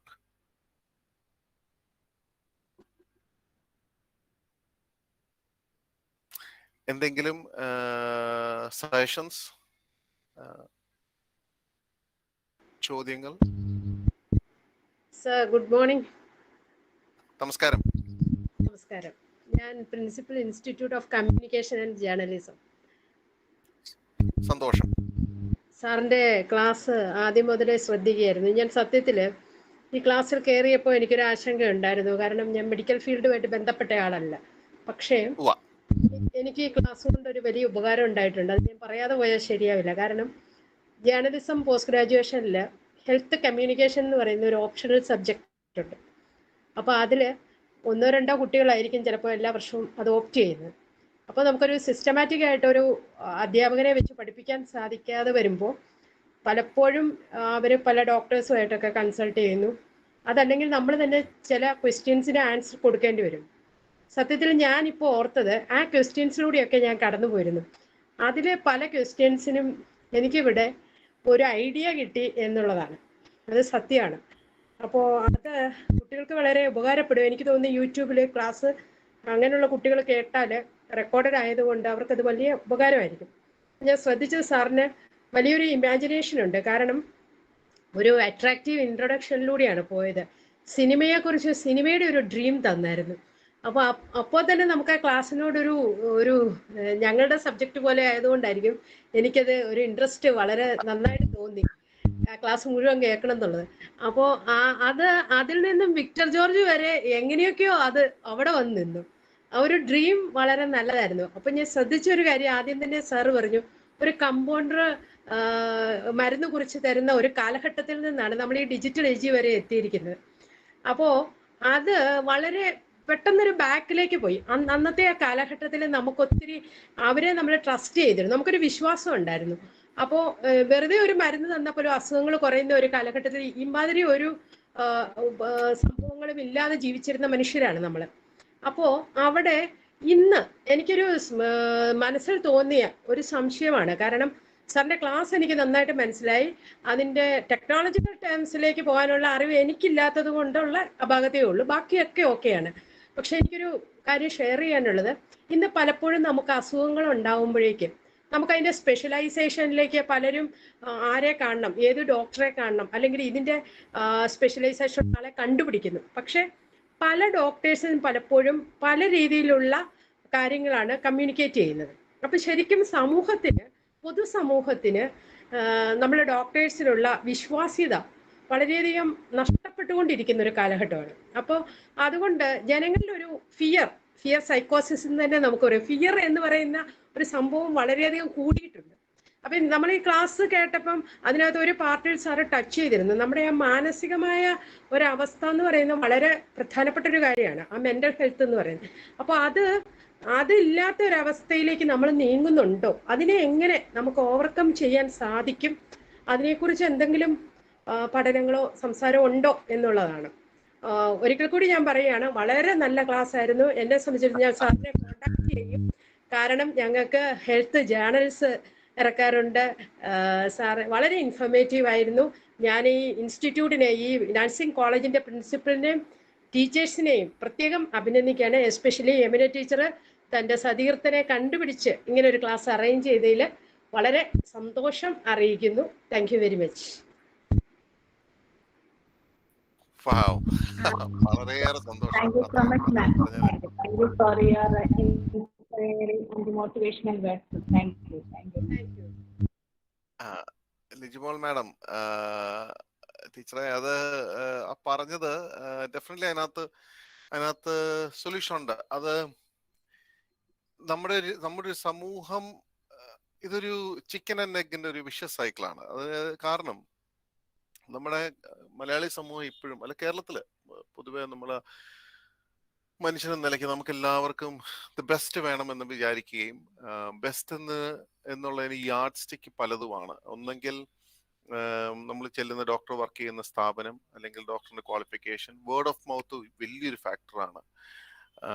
ഇവിടെയൊക്കെ നമുക്ക് പറ്റുന്ന ഒരു കുഴപ്പം, അല്ലെങ്കിൽ നമ്മുടെ ഇവിടുത്തെ ഒരു പ്രശ്നം സിസ്റ്റം ഫെയിലിയർ ആണ്. സിസ്റ്റം ഫെയിലിയർ എന്ന് പറഞ്ഞാൽ അതിലേക്കൊക്കെ കടന്നു ചെല്ലാനായിട്ട് വരുന്നുണ്ട്, കാര്യങ്ങളൊക്കെ വരുന്നുണ്ട്. ഇതിനൊക്കെ ബേസിക്കലി വേണ്ടത് സ്ട്രക്ചേർഡ് പോളിസി ആൻഡ് പ്രോട്ടോകോൾ വേണം. ഫോർ എക്സാമ്പിൾ, ഒരു ഇയർ ഇൻഫെക്ഷനുമായിട്ട് നമ്മൾ പോവുകയാണ്. നമ്മൾ ഇയർ ഇൻഫെക്ഷനായിട്ട് പോകുമ്പോൾ ഈ ഇൻഫെക്ഷന് ഇത് ഡിജിറ്റൽ ഹെൽത്തുമായിട്ട് ബന്ധപ്പെട്ടതാണെന്ന് ചോദിച്ചു കഴിഞ്ഞാൽ കുറച്ചൊക്കെ ബന്ധപ്പെട്ടതാണ്. പക്ഷെ ഒരു ഇയർ ഇൻഫെക്ഷനായിട്ട് നമ്മളൊരു കുട്ടിയെ കൊണ്ട് പോകുന്നു. ആ കുട്ടിയെ കൊണ്ട് പോകുമ്പോൾ ചെയ്യേണ്ടത് ഈ കുട്ടിയെ നോക്കുക, കുട്ടിയെ നോക്കിയിട്ട് ഇയർ ഇൻഫെക്ഷന് കൊടുക്കേണ്ട മരുന്ന് കുറിച്ച് കൊടുക്കുക. പക്ഷെ ഇപ്പൊ നടക്കുന്നത് എന്താണെന്ന് ചോദിച്ചാൽ നമ്മളിപ്പോൾ ഒരു ഡോക്ടറിന്റെ അടുത്ത് ചെല്ലുന്നു, ഇയർ ഇൻഫെക്ഷന് കൊടുക്കേണ്ടത് അതിന്റെ തൊട്ട് മുമ്പ് വന്ന് പോയിരിക്കുന്ന ഒരു മെഡിക്കൽ റെപ്പ്. ഞാൻ ഇതിനകത്ത് ഡോക്ടേഴ്സ് ഉണ്ടെങ്കിൽ ഞാൻ ഒരിക്കലും അവരെ കുറ്റം പറയുകയല്ല, ക്ഷമിക്കണം, it is not a criticism. ഇത് എൻ്റെ ഒരു ഒബ്സർവേഷൻ എന്ന് മാത്രമേ ഉള്ളൂ. കാരണം ഞാനും അവധിക്ക് വരുമ്പോൾ നമ്മൾ ഇവിടെ പോയി കാണാറുണ്ട്. പക്ഷെ പലപ്പോഴും ഞാൻ ചിന്തിച്ചിട്ടുണ്ട്, ഞാൻ ഇവിടുന്ന് ആദ്യമായിട്ട് ഞാൻ അയർലൻഡിൽ പോകുമ്പോൾ ഞാൻ ഏറ്റവും കൂടുതൽ അവരുടെ ഒരു ഹെൽത്ത് സിസ്റ്റത്തിൽ വളരെ വലിയൊരു ക്രിട്ടിക്കായിരുന്നു. ഞാൻ വിചാരിച്ചു അക്സസിബിലിറ്റി ഇല്ല, നമുക്കൊരു അസുഖം വന്നു കഴിഞ്ഞാൽ you have to wait for nearly 3 to 4 weeks, 3 to 4 days. നമ്മളൊരു ഇന്നൊരു GP വിളിച്ച്, ഞാൻ എൻ്റെ മകന് കഴിഞ്ഞ ദിവസം ഒരു അസുഖം വന്നപ്പോൾ ഞാൻ വിളിച്ചിട്ട് 2 ദിവസം വെയിറ്റ് ചെയ്തു GP എന്ന് കാണാനായിട്ട്. അപ്പൊ ഏറ്റവും വലിയ ക്രിട്ടിക്കാണ്, ഡോണ്ട് ഗെറ്റ് മീ റോങ്. പക്ഷെ ഇവിടെ ഒരു കുഴപ്പം, നമ്മൾ വിളിക്കുമ്പോൾ നമുക്ക് ആക്സസിബിലിറ്റി ആണ്. നമ്മളിപ്പോൾ ഒരു ഡോക്ടറിനെ പോയി വിളിക്കുന്നു, നമ്മൾ പോയി കാണുന്നു. ഇപ്പൊ കോവിഡ് വന്നപ്പോഴെന്ന് എനിക്കറിയില്ല, പക്ഷെ അവിടെ ചെല്ലുന്നു. പക്ഷെ ആ മരുന്ന് തരുമ്പോൾ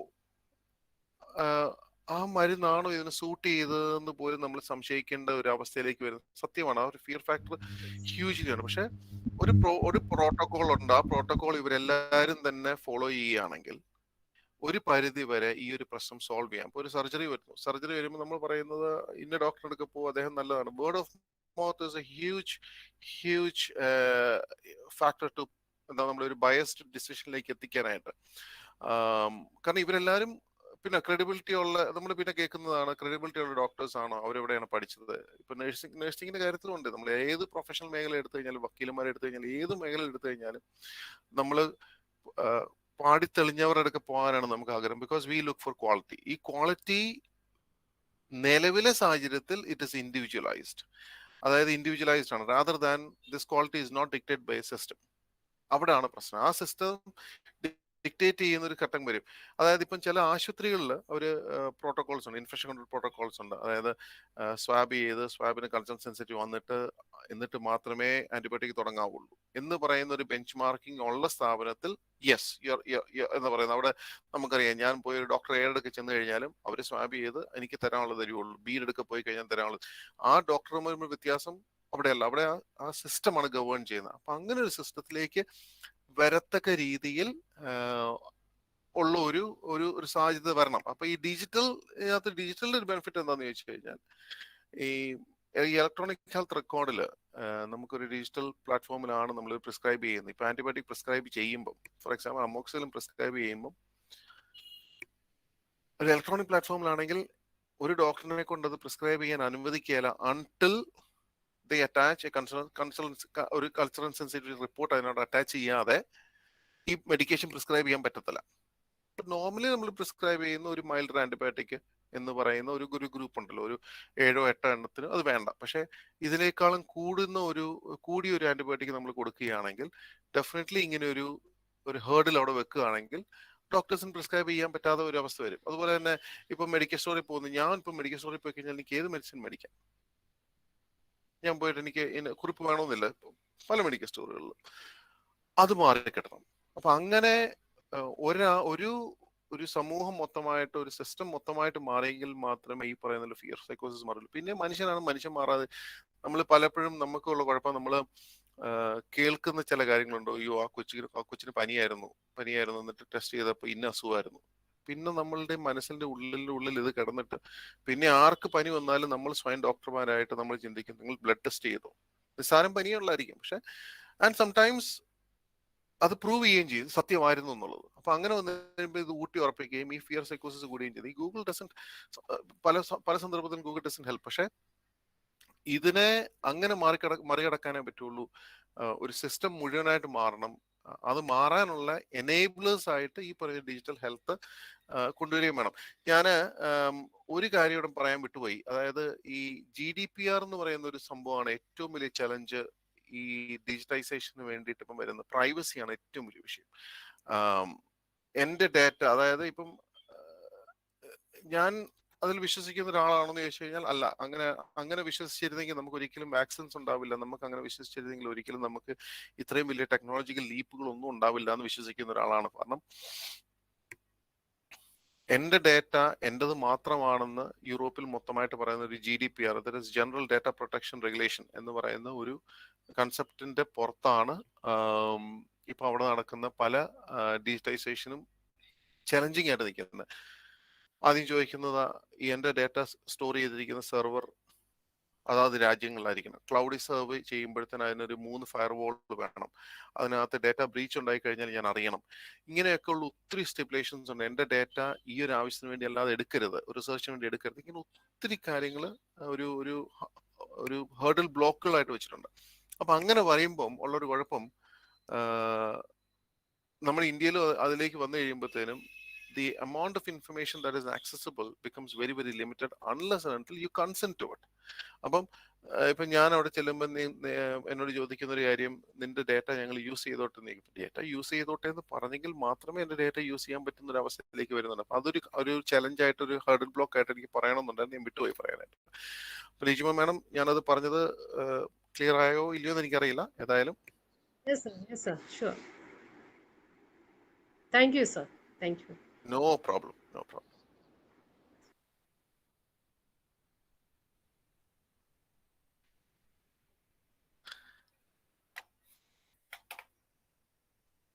ഇനിയും ആർക്കെങ്കിലും ഫീഡ്ബാക്ക് സജഷൻസ് ഉണ്ടെങ്കിൽ പറയൂ.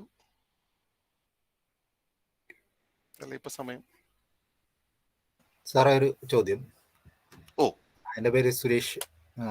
നമ്മുടെ ബ്രെയിനിയാക്സിന്റെ ടെക്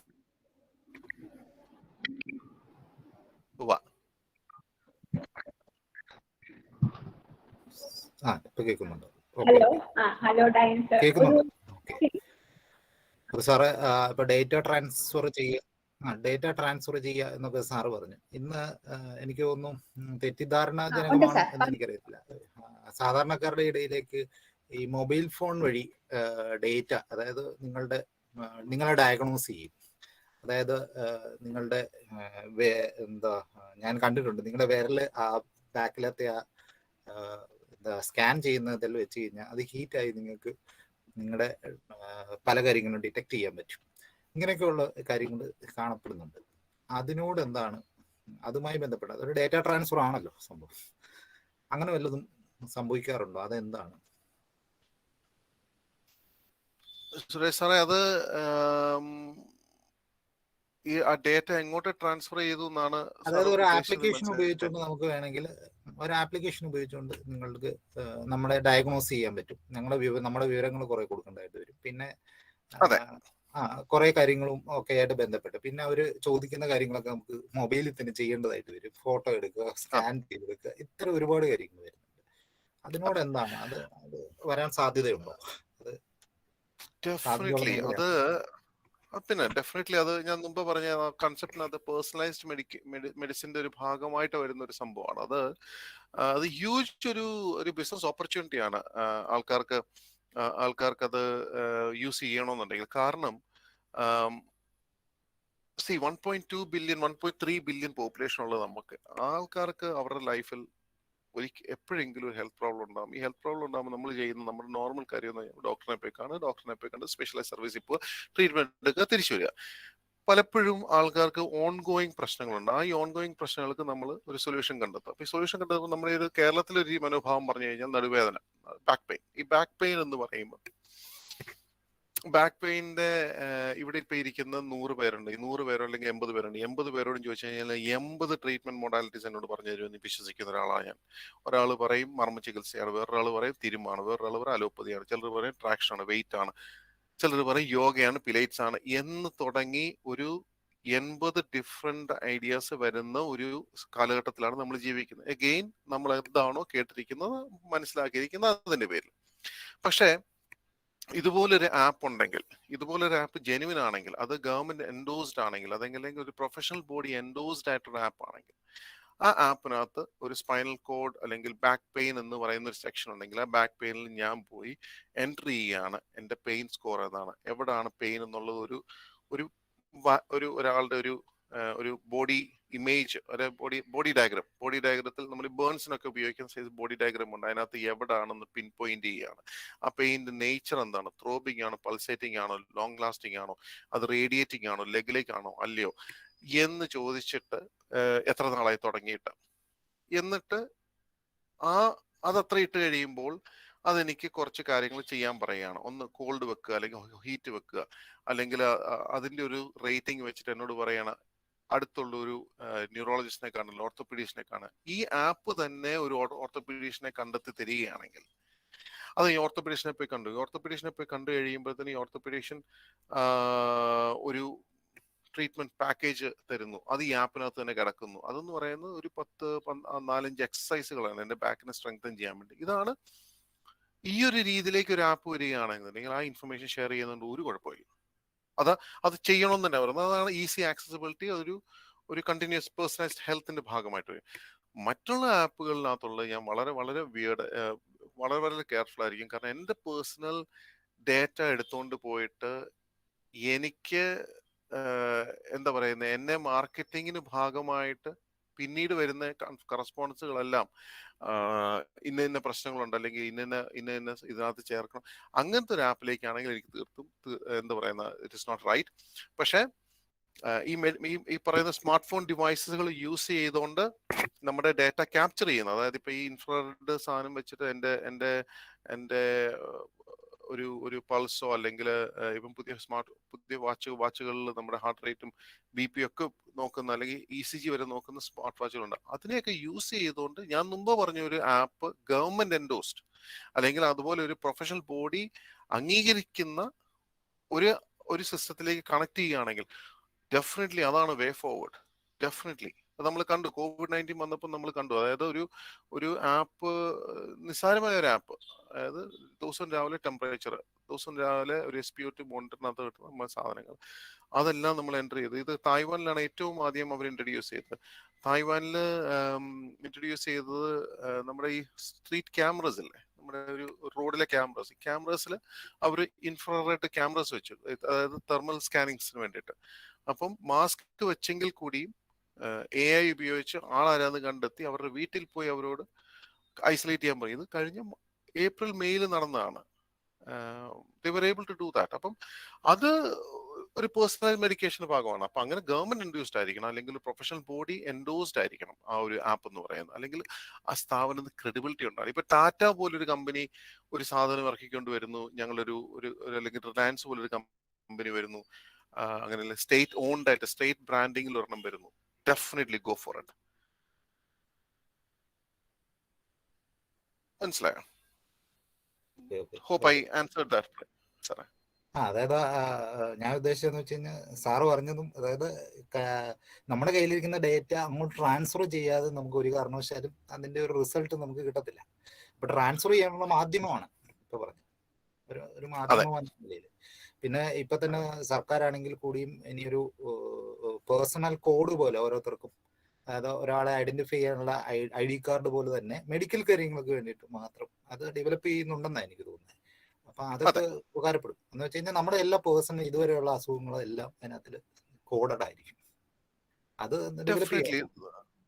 അതെ, നമ്മളൊരു ഇപ്പം നമ്മളൊരു ഓർഗൻ ഡൊണേഷൻ ഞാൻ ചെയ്യാൻ സമ്മതിക്കുകയാണ് എങ്കിൽ പറയാം, എനിക്കൊരു കാർഡാണ് തരുന്നത്, അത് ഞാൻ കാർഡിന്റെ പേഴ്സിൽ കൊണ്ടു നടക്കുന്നു. ഞാൻ നാളെ എനിക്കൊരു RTA വന്ന് ഞാൻ അപകടത്തിൽപ്പെട്ടു, ഞാൻ മരണപ്പെട്ടു പോയി കഴിഞ്ഞാൽ ആ പേഴ്സ് തപ്പണമെന്ന് ആരെങ്കിലും തോന്നി അതിനകത്തൂടെ നോക്കി എടുത്ത് ഇൻഫർമേഷൻ സ്വീകരിക്കും. അപ്പം തന്നെ ഒരു 30 മിനിറ്റ് പോയി.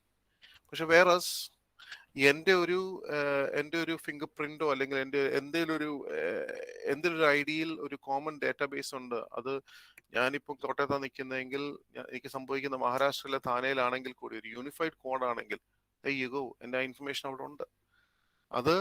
അതങ്ങനെ വരട്ടെ. അങ്ങനെ ഒരു ഡെഫിനറ്റ്ലി വളരെ പോസിറ്റീവാണ് അക്കാര്യത്തിൽ. ഒരു 20 വർഷത്തിനകത്ത് വരും. നമ്മൾ അൺഫോർച്ചുനേറ്റ്ലി നമ്മുടെ ഒരു കൺട്രി, നമ്മുടെ രാജ്യം എന്ന് പറയുന്നത്, ഈവൻ ദോ നമുക്ക് സ്കിൽ സെറ്റ് നമുക്കുണ്ടെങ്കിലും നമ്മൾ കുറച്ച് കാര്യങ്ങളിൽ നമ്മൾ പുറകോട്ടാണ്. ഇൻ ദ സെൻസ് ഇത് പ്രാക്ടിക്കലി ഇമ്പോസിബിൾ. 1.3 ബില്യൺ നമ്മളൊക്കെ എല്ലാവരും കമ്പയർ ചെയ്യുന്നു, യൂറോപ്പിൽ അതുണ്ടല്ല, അമേരിക്കയിൽ അതുണ്ട് എന്ന് പറയുമ്പം അവരുടെയൊക്കെ പോപ്പുലേഷൻ വളരെ വളരെ ചെറുതാ. അവർക്കത് സാധിക്കും, നിസ്സാരമായിട്ട് സാധിക്കും. പക്ഷെ അതിനെയൊക്കെ വെച്ച് നോക്കുമ്പോൾ നമുക്ക് പോസിറ്റീവ്സ് എടുക്കാനുണ്ട്. COVID-19 വാക്സിനേഷൻ ഫിഗേഴ്സ് ആണെങ്കിലും, എസ്പെഷ്യലി ഇപ്പം കഴിഞ്ഞ ദിവസം ഇതുമായിട്ട് ബന്ധപ്പെട്ടതല്ല, എന്നിരുന്നാൽ പോലും കേരളത്തിലെ കോവിഡ് റേറ്റുകൾ കൂടുതലാണെന്ന് പറയുന്നത്. കേരളത്തിലെ കോവിഡ് റേറ്റുകൾ ഒരിക്കലും കൂടുതലല്ലെന്ന് വിശ്വസിക്കുന്ന ഒരാളാണ് ഞാൻ. കാരണം കേരളത്തിൽ കോവിഡ് റേറ്റ് റിപ്പോർട്ട് ചെയ്യപ്പെടുന്നതുകൊണ്ടാണ്, ആ ഒരു ഡേറ്റ കളക്ഷൻ പ്രോസസ് സിസ്റ്റം ഉള്ളത് കൊണ്ടാണ് നമ്മൾ റിപ്പോർട്ട് ചെയ്യുന്നതെന്ന്. അതുകൊണ്ട് നമ്മളെ അതുകൊണ്ട് ഒരിക്കലും അതിനെ സ്ക്രൂട്ടനൈസ് ചെയ്യരുതെന്ന് വിശ്വസിക്കാം. ആ ഡേറ്റ കളക്ഷൻ എഫിഷ്യൻസി നമ്മൾ മറ്റുള്ള സംസ്ഥാനങ്ങളെക്കാളൊക്കെ ഏറ്റവും കൂടുതൽ നമുക്ക് നമ്മുടെ ഹെൽത്തിൽ ഉണ്ട്. കാരണം ഞാനിവിടെ വന്ന് കൊച്ചിയിൽ എയർപോർട്ട് ഞാൻ കഴിഞ്ഞ ഞായറാഴ്ച വന്നു. ഞാൻ ഇന്ന് നാളെ വരെ ക്വാറന്റൈനില്ല. അപ്പം ഞാനിവിടെ വന്ന് എന്നെ DM ഓഫീസിൽ നിന്ന് വിളിച്ചു. ഞാൻ 2 ആശാ വർക്കർമാർ വീട്ടിൽ വന്നു. അത് വേറെ ഇത് ഞാൻ അയർലൻഡിൽ പോയി കഴിഞ്ഞാൽ പോലും അത് സംഭവിക്കില്ല. അതുകൊണ്ട് we should be very very proud. നമുക്ക് ഉണ്ടോന്ന് ചോദിച്ചാൽ ഉണ്ട്, ആ ഡേറ്റാ ബേസ് ഉണ്ടോന്ന് ചോദിച്ചാൽ, സ്കിൽ സെറ്റ് ഉണ്ടോന്ന് ചോദിച്ചാൽ ഉണ്ട്.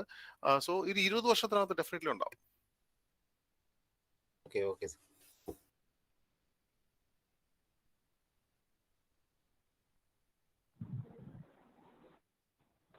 Okay, thank you, sir. Thank you, Daniel, so much. Okay, for your explanation. It was really informative. Definitely,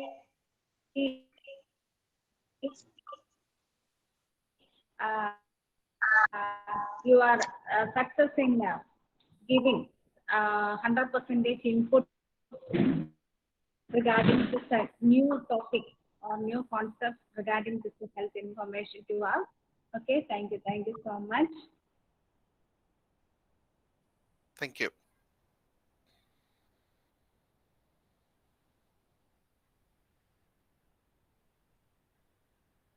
And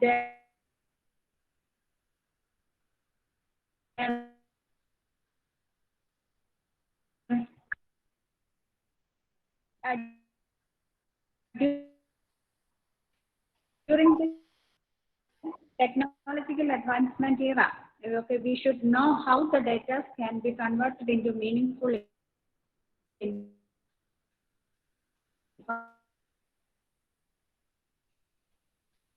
information.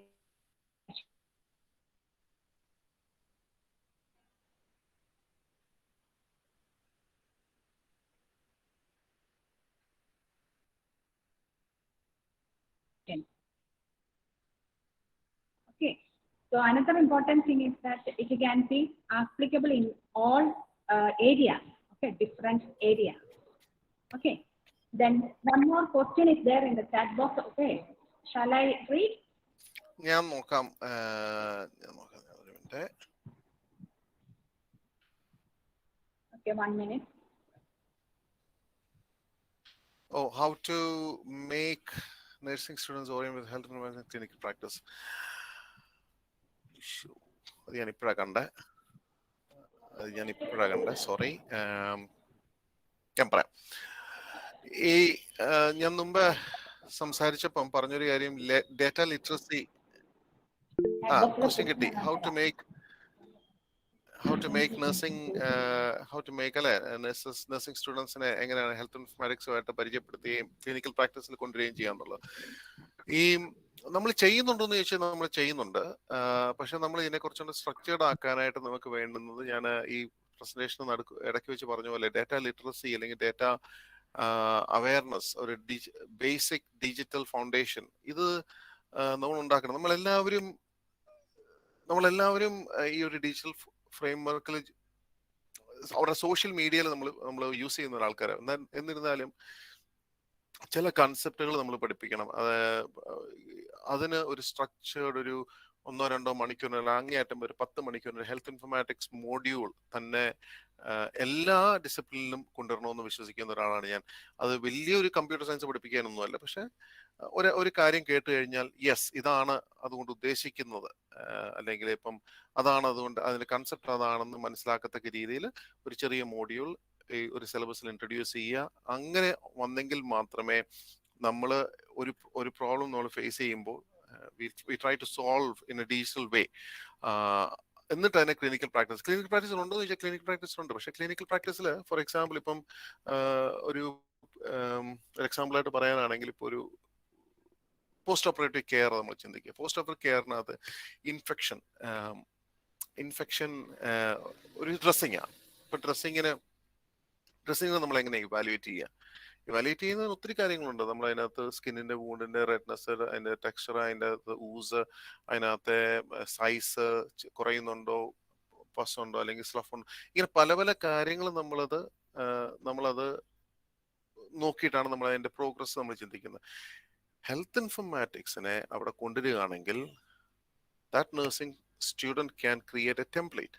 ഒരു ബോക്സ് പോലെ ക്രിയേറ്റ് ചെയ്യാം, അതൊരു എക്സൽ ഷീറ്റിലാക്കാം, എന്നിട്ട് ഓരോ ദിവസം അതിനെ റേറ്റ് ചെയ്യാം, ഓരോ ദിവസം എൻ്റെ പ്രോഗ്രസ് നോക്കാം, എന്നിട്ട് ഇതിൻ്റെ ഒരു ഗ്രാഫ് എടുക്കാം, ട്രെൻഡ് എടുക്കാം, എന്നിട്ട് നമുക്ക് നോക്കാം ഇത് വേഴ്സ് ആവുന്നുണ്ടോ, ഇൻക്രീസ് ചെയ്യുന്നുണ്ടോ. ഫോർ എക്സാമ്പിൾ മൂഡ്, ഒരു മെന്റൽ ഹെൽത്തിലെ പേഷ്യൻസിനാണെങ്കിൽ നമുക്ക് എല്ലാ ദിവസവും അവർക്ക് മൂഡ് സ്കോർ ചെയ്യാൻ കൊടുക്കാം. ഇന്നത്തെ മൂഡ് എങ്ങനെയുണ്ട്, 0 മുതൽ 10 വരെ.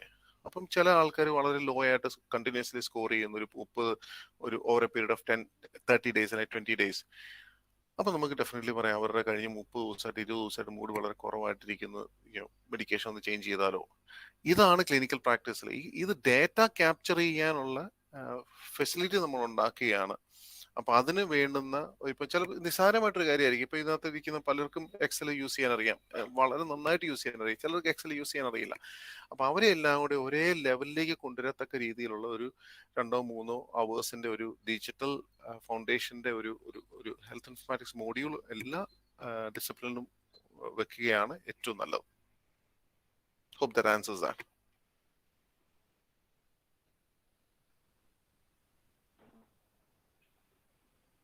Okay, thank you, Daniel. Thank you. ഇനി എന്തെങ്കിലും ക്വസ്റ്റ്യൻസ് ഉണ്ടോ? കാരണം ഓൾറെഡി ടൈം എക്സീഡ് ചെയ്യുവാണ്. ഒരു ക്വസ്റ്റ്യന്, ഡിജിറ്റൽ ഇൻഫോർമാറ്റിക്സിൽ ആഡ് ഓൺ കോഴ്സസ് ഉണ്ടോ? കാരണം ഡാനിയൽ ഓൾറെഡി കംപ്ലീറ്റ് ചെയ്തിട്ടുണ്ട് P G in health informatics. Okay, അതുപോലെ സർട്ടിഫിക്കറ്റ് പ്രോഗ്രാം ആയിട്ടുള്ള കോഴ്സുകൾ ഉണ്ടോന്ന് ചോദിച്ചാൽ ഞാനൊന്ന് തിരക്കിയിട്ട് പറയാം. ഇന്ത്യയിൽ ഉണ്ടോ ഇല്ലയോ എന്ന്.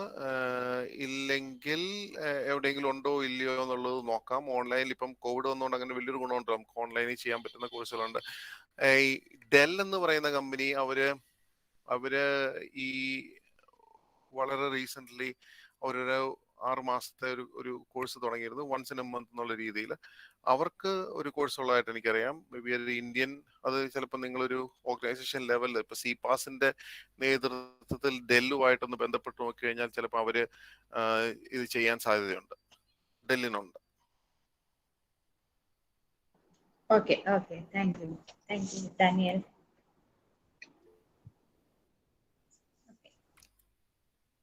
ഒരെണ്ണം വന്നു. പറഞ്ഞു.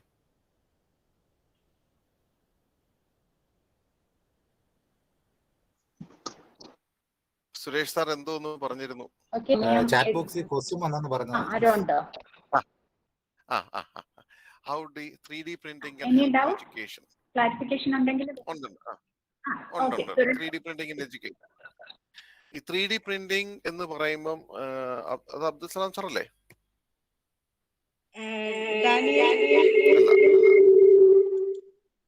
ഡാനിയൽ, ഞാൻ എന്നെ ഒന്ന് പരിചയപ്പെടുത്തട്ടെ. I'm Reni Thomas. എന്നെ ഓർമ്മയുണ്ടോന്ന് അറിയില്ല. നമ്മള് പുതുപ്പള്ളി വെച്ച് പരിചയപ്പെട്ടിട്ടുണ്ട്. വൈഫ് എന്റെ ജൂനിയർ ആണ്. Now I'm working as principal in INE Manimalakunnu. Daniel ഓർക്കുന്നുണ്ടാവും. എന്റെ ക്വസ്റ്റ്യൻ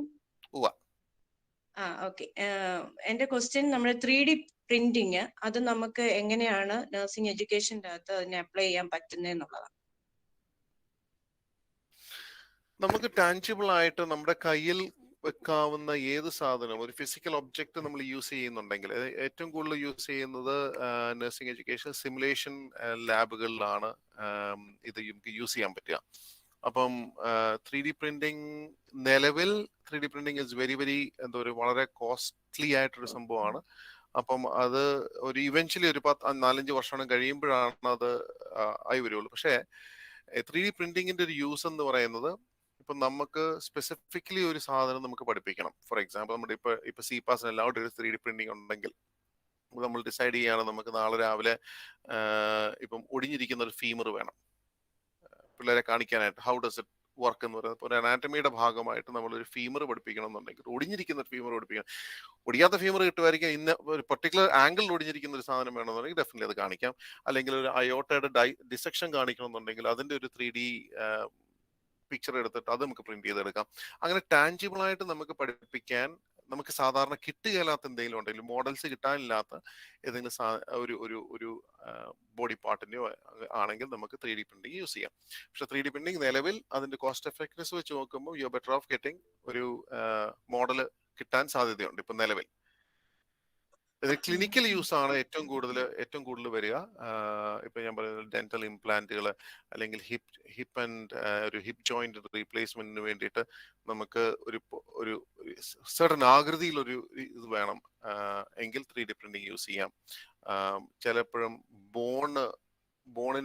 ബോൺ പ്രോസ്റ്ററ്റിക് ആയിട്ട് നമുക്ക് ഡെവലപ്പ് ചെയ്യണമെങ്കിൽ ഒരു പെർട്ടിക്കുലർ മെഷർമെന്റിൽ വേണമെങ്കിൽ, പ്രത്യേകിച്ച് കൊച്ചു പിള്ളേരിൽ അതൊരു നോർമൽ സൈസിലും ഷേപ്പിലും വരാത്ത ഏത് സാധനം നമുക്ക് പ്രിന്റ് ചെയ്തെടുക്കാം. Okay. Thank you. Happy to see. No problem. Okay. Thank you.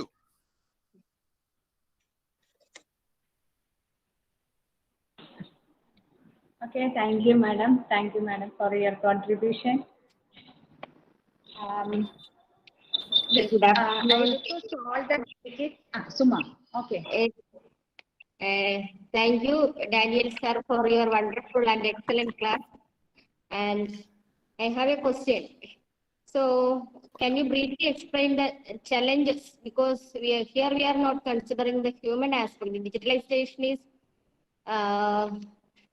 if it is increasing, but we are not able to, I think we are not able to consider the mental health aspect or human aspect of our patients, especially in case of elderly and all. How you are implementing these aspects in your system or in your country?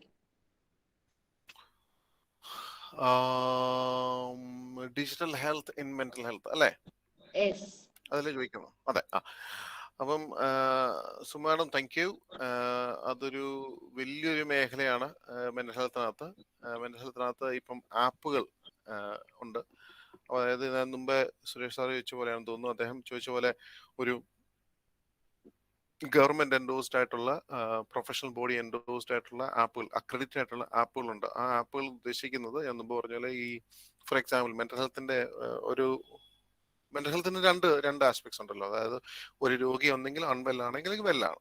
അപ്പൊ ഈ unwell ആവുന്ന ഫേസിൽ ആ രോഗി എപ്പോഴും ഒരു ഇൻസ്റ്റിറ്റ്യൂഷനിലായിരിക്കും treatment എടുക്കുക. അത് കഴിഞ്ഞിട്ട് പിന്നെ പോകുന്ന ഒരു ഫേസ്, വെല്ലായിട്ടിരിക്കുന്ന ഫേസിന്റെ ഏറ്റവും വലിയ ചലഞ്ച് എന്ന് പറയുന്നത് ആ രോഗി വീണ്ടും റിലാപ്സ് ആവാതിരിക്കാൻ വേണ്ടിയിട്ട്. അപ്പൊ ഈ റിലാപ്സ് ആവാതിരിക്കുന്ന ഒരു വെല്ലായിട്ടിരിക്കുന്ന സമയത്ത് റിലാപ്സ് ആവാതിരിക്കണമെങ്കിൽ നമ്മൾ ഐഡന്റിഫൈ ചെയ്യേണ്ട ചില കാര്യങ്ങളുണ്ട്. For example early warning triggers അല്ലെങ്കിൽ വാർണിംഗ് സിംറ്റംസ് എന്ന് പറയുന്നത്.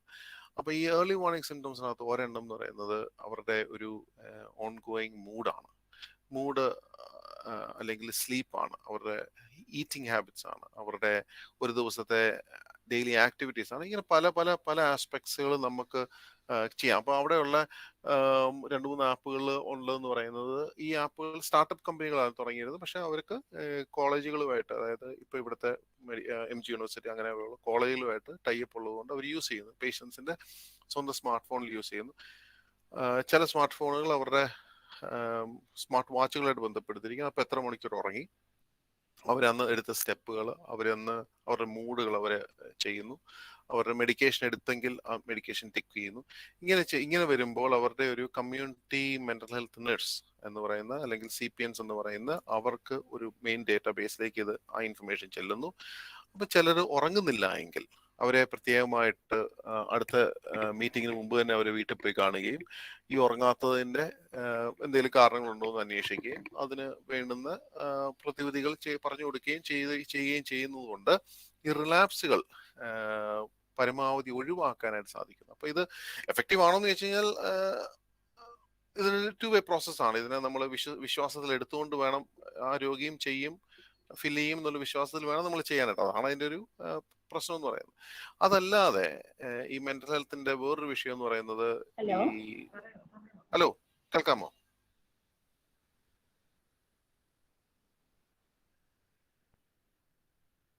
കേൾക്കാം ഡാനിയൽ. അപ്സുമ, അപ്പം ഇതിനകത്ത് വേറൊരു വിഷയം എന്ന് പറയുന്നത്, ഈ മെന്റൽ ഹെൽത്തിന്റെ ഒരു പ്രശ്നം എന്ന് പറയുന്നത്, ഈ ആൾക്കാർ ചിലപ്പോൾ ഒരു മൈഗ്രേഷണൽ സ്റ്റാറ്റസ് ആയിരിക്കാം. ഫോർ എക്സാമ്പിൾ, ഇന്ന് ഡൽഹി നിൽക്കുന്നു, വേറൊരു ദിവസം കൊച്ചി നിൽക്കുന്നു, വേറൊരു ദിവസം കൽക്കട്ടയിൽ നിൽക്കുന്നു. അപ്പൊ എന്ന് പറയുന്ന പോലെ ട്രാവലിംഗ് മനോഭാവമുള്ളവരാണെങ്കിൽ ഈ അവിടെയാണ് ഈ ഡിജിറ്റൽ സ്പേസിന്റെ ഈ ഡിജിറ്റൽ ട്രാൻസ്ഫോർമേഷൻ ഒരു ഇലക്ട്രോണിക് ഹെൽത്ത് റെക്കോർഡിന് ഏറ്റവും വലിയൊരു യൂസ് നമുക്ക് വരുന്നത്. അതായത് പേഷ്യന്റിന് ഒരു കെയർ കൊടുക്കുന്നുണ്ടെങ്കിൽ ഒരു കൊൽക്കട്ടയിൽ നിൽക്കുന്ന ഒരു രോഗിയുടെ ഡീറ്റെയിൽസ്, ഡേറ്റ് ഓഫ് ബർത്ത് മാത്രമാണ് നമ്മളവിടെ യൂസ് ചെയ്യുന്നത്, ഡേറ്റ് ഓഫ് ബർത്തും പേരും. അത് യൂസ് ചെയ്ത് കഴിയുമ്പം നമുക്ക് നാരോ ചെയ്യാൻ പറ്റും, ഹിസ്റ്ററി കിട്ടും. അപ്പം ലാസ്റ്റ് ഉണ്ടായിരുന്ന അവരുടെ എപ്പിസോഡ് എന്താണ്, അവരുടെ കെയർ എന്തായിരുന്നു, അവർക്ക് ലാസ്റ്റ് ഉണ്ടായിരുന്ന മെഡിക്കേഷൻ എന്തായിരുന്നു, എസ്പെഷ്യലി മെന്റൽ ഹെൽത്ത് ഏറ്റവും ഇമ്പോർട്ടൻ്റ് ആയിട്ടുള്ള അവർക്ക് വർക്ക് ചെയ്ത മെഡിക്കേഷൻ എന്താണ്, ഇതിന്റെ എല്ലാം ഹിസ്റ്ററി നമുക്ക് കിട്ടും. ഇത് രണ്ടുമാണ് മെയിൻ ആയിട്ട്. ഒന്ന് പ്രിവെൻഷനും പിന്നെ ആക്റ്റീവ് ട്രീറ്റ്മെന്റിനും വേണ്ടിയിട്ടാണ് നമ്മൾ അവിടെ യൂസ് ചെയ്യുന്നത് ഈ ഒരു ഡിജിറ്റൽ സ്പേസ്. പിന്നെ കൊടുക്കുന്നുണ്ട് ട്രീറ്റ്മെന്റ് മൊഡാലിറ്റി ആയിട്ട്. ഇപ്പോൾ ഒരു long term CBT, cognitive behaviour തെറാപ്പിക്ക് വേണ്ടിയിട്ട് നമ്മൾ വെർച്വൽ റിയാലിറ്റി യൂസ് ചെയ്ത് തുടങ്ങുന്നുണ്ട്. അത് ഞാനിപ്പം ഇൻവോൾവ് ആയിരിക്കുന്ന പ്രൊജക്ടിന്റെ ഭാഗമായിട്ടാണ്. അതിനകത്ത് സൈക്കോളജിസ്റ്റുകൾ ചെയ്യുന്നു. ഫോർ എക്സാമ്പിൾ ഡ്രഗ് അഡിക്ട്സ് അല്ലെങ്കിൽ ഡ്രഗ് അഡിക്ട്സിന് ബേസിക്കലി നമ്മൾ ഞങ്ങളുടെയൊക്കെ ആശുപത്രി വരുന്ന ഡ്രഗ് അഡിക്ട്സ്, ഇപ്പം ഡ്രഗ് ചെറുപ്രായം പോലെ ഉപയോഗിച്ച് അവർക്ക് മാനസിക അസുഖം വന്നു. എന്നിട്ട് ഈ മാനസിക അസുഖം വന്നിട്ട് അവർ ഒരാളെ കുത്തിക്കൊന്നു. അപ്പം ഇതിനകത്ത് കുറ്റം ആരുടെയാ? അത് ഡ്രഗിന്റെ ആണോ, മാനസിക അസ്വസ്ഥതയുടെ ആണോ, അതോ ഈ രോഗിയുടെ ആണോ? നമുക്കറിയില്ല. അപ്പം ഈ പറയുന്ന രോഗി ഞങ്ങളുടെ അടുക്ക് വന്നു കഴിഞ്ഞ് നമ്മൾ ഇവരെ ഒരു ഡ്രഗ് തെറാപ്പിയിലേക്ക് കൊണ്ടുപോയി before we send them out in the community നമ്മൾ ടെസ്റ്റ് ചെയ്യുന്നത് ഈ ഒരു ഓഗ്മെന്റഡ് റിയാലിറ്റി വഴിയാണ്. അപ്പം ഈ പറയുന്ന ഹെഡ്സെറ്റ് കൊടുത്തിട്ട് നമ്മൾ ഒരു ബാർ നെയിം ക്രിയേറ്റ് ചെയ്യും, അല്ലെങ്കിൽ നമ്മൾ ഷാപ്പിനെ ക്രിയേറ്റ് ചെയ്യും. എന്നിട്ട് ഇയാളുടെ ഒരു ടാക്ടൈൽ മെസ്സേജസ് നമ്മൾ തിരിച്ച് ഫീഡ്ബാക്ക് നമ്മൾ നോക്കുകയും ഈ പബിന്റെ ബോർഡ് കാണുമ്പോൾ അല്ലെങ്കിൽ ഒരു മദ്യക്കുപ്പിയുടെ കാണുമ്പോൾ ഈ ഇദ്ദേഹത്തിനുള്ള റിയാക്ഷൻ എന്താണ്, ഹാർട്ട് റേറ്റ് കൂടുന്നുണ്ടോ, സ്വെറ്റ് ചെയ്യുന്നുണ്ടോ. അപ്പം ചലഞ്ച് ഇദ്ദേഹത്തിനുള്ള ചലഞ്ച് എന്താണെന്ന് വെച്ചാൽ ഇദ്ദേഹം ആ ബാറിന്റെ അവിടം വരെ, ആ ഡെസ്കിന്റെ അവിടം വരെ ചെന്നിട്ട് ഈ പറയുന്ന രോഗി ചോദിക്കേണ്ടത് മദ്യമല്ല, ചോദിക്കേണ്ട ഒരു ഗ്ലാസ് വാട്ടറോ അല്ലെങ്കിൽ ഒരു ഗ്ലാസ് കോക്കോ അല്ലെങ്കിൽ സോഫ്റ്റ് ഡ്രിങ്ക്സോ ചോദിക്കണം. അപ്പൊ അതിലേക്ക് ഒരു 4-5 സെഷൻ എടുത്ത് പുള്ളിയെ ട്രെയിൻ ചെയ്ത് എടുക്കുകയാണ്. അപ്പൊ അത് ഒരു ഇൻഫന്റൈൽ പ്രൊജക്റ്റിൽ മാത്രം നിൽക്കുന്നു. അത് ഫിനിഷ് ആകുമ്പം സുമാരത്തിനിടയ്ക്ക് ഞാൻ പറയാം. അതാണ് ഹൈപ്പോത്തറ്റിക്കലി അതാണ് നമ്മുടെ ഒരു പ്ലാൻ. അങ്ങനെയൊക്കെ യൂസ് ചെയ്യുന്നുണ്ട്.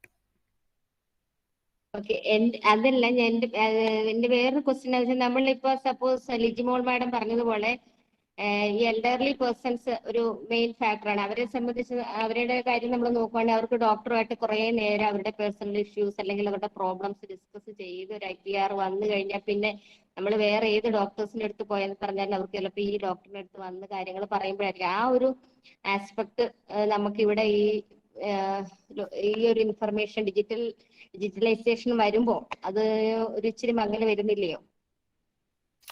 തീർച്ചയായിട്ടും വരുന്നുണ്ട്. അതിനകത്ത് തീർച്ചയായിട്ടും വരുന്നുണ്ട്. At the end of the day അതെന്ന് പറയുന്ന ഒരു പേഴ്സണാലിറ്റി ട്രേറ്റ് ആണ് സുമ. നമുക്ക് അപ്പം അതിനകത്തൊരു ക്വാളിറ്റി ആസ്പെക്ട് ഉണ്ട്, ഒരു ക്വാളിറ്റേറ്റീവ് ആസ്പെക്ട് ഉണ്ട്, ക്വാണ്ടിറ്റേറ്റീവ് ആസ്പെക്ട് ഉണ്ട്. അതില്ലാന്ന് ഞാൻ പറയുന്നില്ല. ഇപ്പം സ്ഥിരമായിട്ട് പോകുന്ന ഒരു രോഗി, അവിടെയും ആ രോഗി, ഇപ്പൊ ഞാൻ സ്ഥിരമായിട്ട് ഒരു ഡോക്ടറിനെ പോയി കാണുന്നു, അദ്ദേഹത്തെ എനിക്ക് വളരെയേറെ മതിപ്പാണ്, വളരെ വിശ്വാസമാണ്. പക്ഷേ ഈ ഡിജിറ്റലായിട്ട് വരുന്നതുകൊണ്ട് അത് ബെനിഫിഷ്യൽ ആവുകയുള്ളൂ. കാരണം ആ ഡോക്ടറും ഈ ഒരു സിസ്റ്റത്തിലോട്ട് അതിനെ കൂടെ അക്സെപ്റ്റ് ചെയ്യാൻ തയ്യാറാകുകയാണെങ്കിൽ, ഞാൻ ഒരു 4 കിലോമീറ്റർ അപ്പുറത്തുനിന്ന് ഓട്ടോ പിടിച്ച് ഇദ്ദേഹത്തിന്റെ അവിടെ പോയി വെയിറ്റിംഗ് റൂമിൽ ഇരുന്ന് ഇദ്ദേഹത്തെ കണ്ട് 20 മിനിറ്റ് സംസാരിക്കുന്നതിനേക്കാളും നല്ലതാണ് ഇദ്ദേഹം എൻ്റെ അടുക്ക് ഒരു ഫോണിൽ കൂടെ വിളിച്ച് കാര്യങ്ങളൊക്കെ സംസാരിക്കുന്നു. അതായത് കൂടുതലും ഈ പറയുന്ന ഒരു ഓൾഡ് ഏജ് പേഷ്യൻസിന് നേരിട്ട് വന്ന് കാണേണ്ട പലപ്പോഴും സംസാരിച്ചാൽ മതി, എനിക്കൊക്കെ സംസാരിച്ചാൽ മതി എന്നുള്ളൊരു സംഭവമാണെങ്കിൽ അവർക്ക് ഫോണിൽ കൂടെ ചെയ്യാം, അല്ലെങ്കിൽ സ്മാർട്ട് ഫോണിൽ കൂടെ ചെയ്യാം. ഇനി അതല്ല എങ്കിൽ പലപ്പോഴും സംഭവിക്കുന്ന ഈ പ്രായമുള്ളവർ അവിടെ വന്നിരിക്കുമ്പം ചിലപ്പം 3-4 പേര് വെയിറ്റിങ്ങിനുണ്ടാവും. അപ്പൊ ഈ ഡിജിറ്റൽ സ്പേസിന്റെ വേറൊരു ഡിജിറ്റൽ ഷെഡ്യൂളിംഗ് ഉണ്ട്. ഈ ഷെഡ്യൂളിങ്ങിന്റെ ഭാഗമായിട്ട് അതൊരു ലൈവായിട്ട് പേഷ്യൻസിനെ, പ്രത്യേകിച്ച് കോവിഡ് വന്നപ്പോഴാണ് അത് അവിടെ നമ്മൾ ആൾക്കാർ ചെയ്യുന്നത് കണ്ടത്. കാരണം ലൈവായിട്ട് ബസ്സൊക്കെ വരുന്ന പോലെ ഇന്നടത്ത് ഇപ്പൊ 2 പേരേ ഉള്ളൂ, 3 പേരേ ഉള്ളൂ, 4 പേരേ ഉള്ളൂ, ഇനി എത്ര നേരം കഴിഞ്ഞ് കാണാൻ പറ്റും, അതിനനുസരിച്ച് ചിലപ്പോൾ ഓട്ടോയ്ക്കത്തിരുന്നാൽ മതി. അപ്പൊ അങ്ങനെ ബെനിഫിറ്റ്സ് ഉണ്ട്. പിന്നെ പേഴ്സണൽ ടച്ച് വേണമെന്ന് പറയുമ്പോൾ അത് ഡിജിറ്റലിന്റെ ഒരു ഡ്രോബാക്ക് ആണ്, ഒരു ഹ്യൂമൻ ക്വാളിറ്റേറ്റീവ് ആസ്പെക്ട്സ് ഇല്ല എന്നുള്ളത്. പക്ഷെ അതിനെ മറികടക്കാൻ ആ ഒരു ക്ലിനീഷ്യൻ കൂടെ തയ്യാറാകുകയാണെങ്കിൽ definitely it is a win win. 2 വേൾഡിലെയും നല്ല ബെനിഫിറ്റ്സ് നമുക്ക് കിട്ടും. Okay, thank you.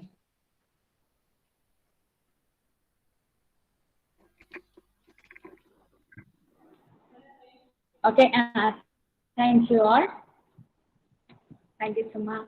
Okay, so already 30 minutes are exceeding.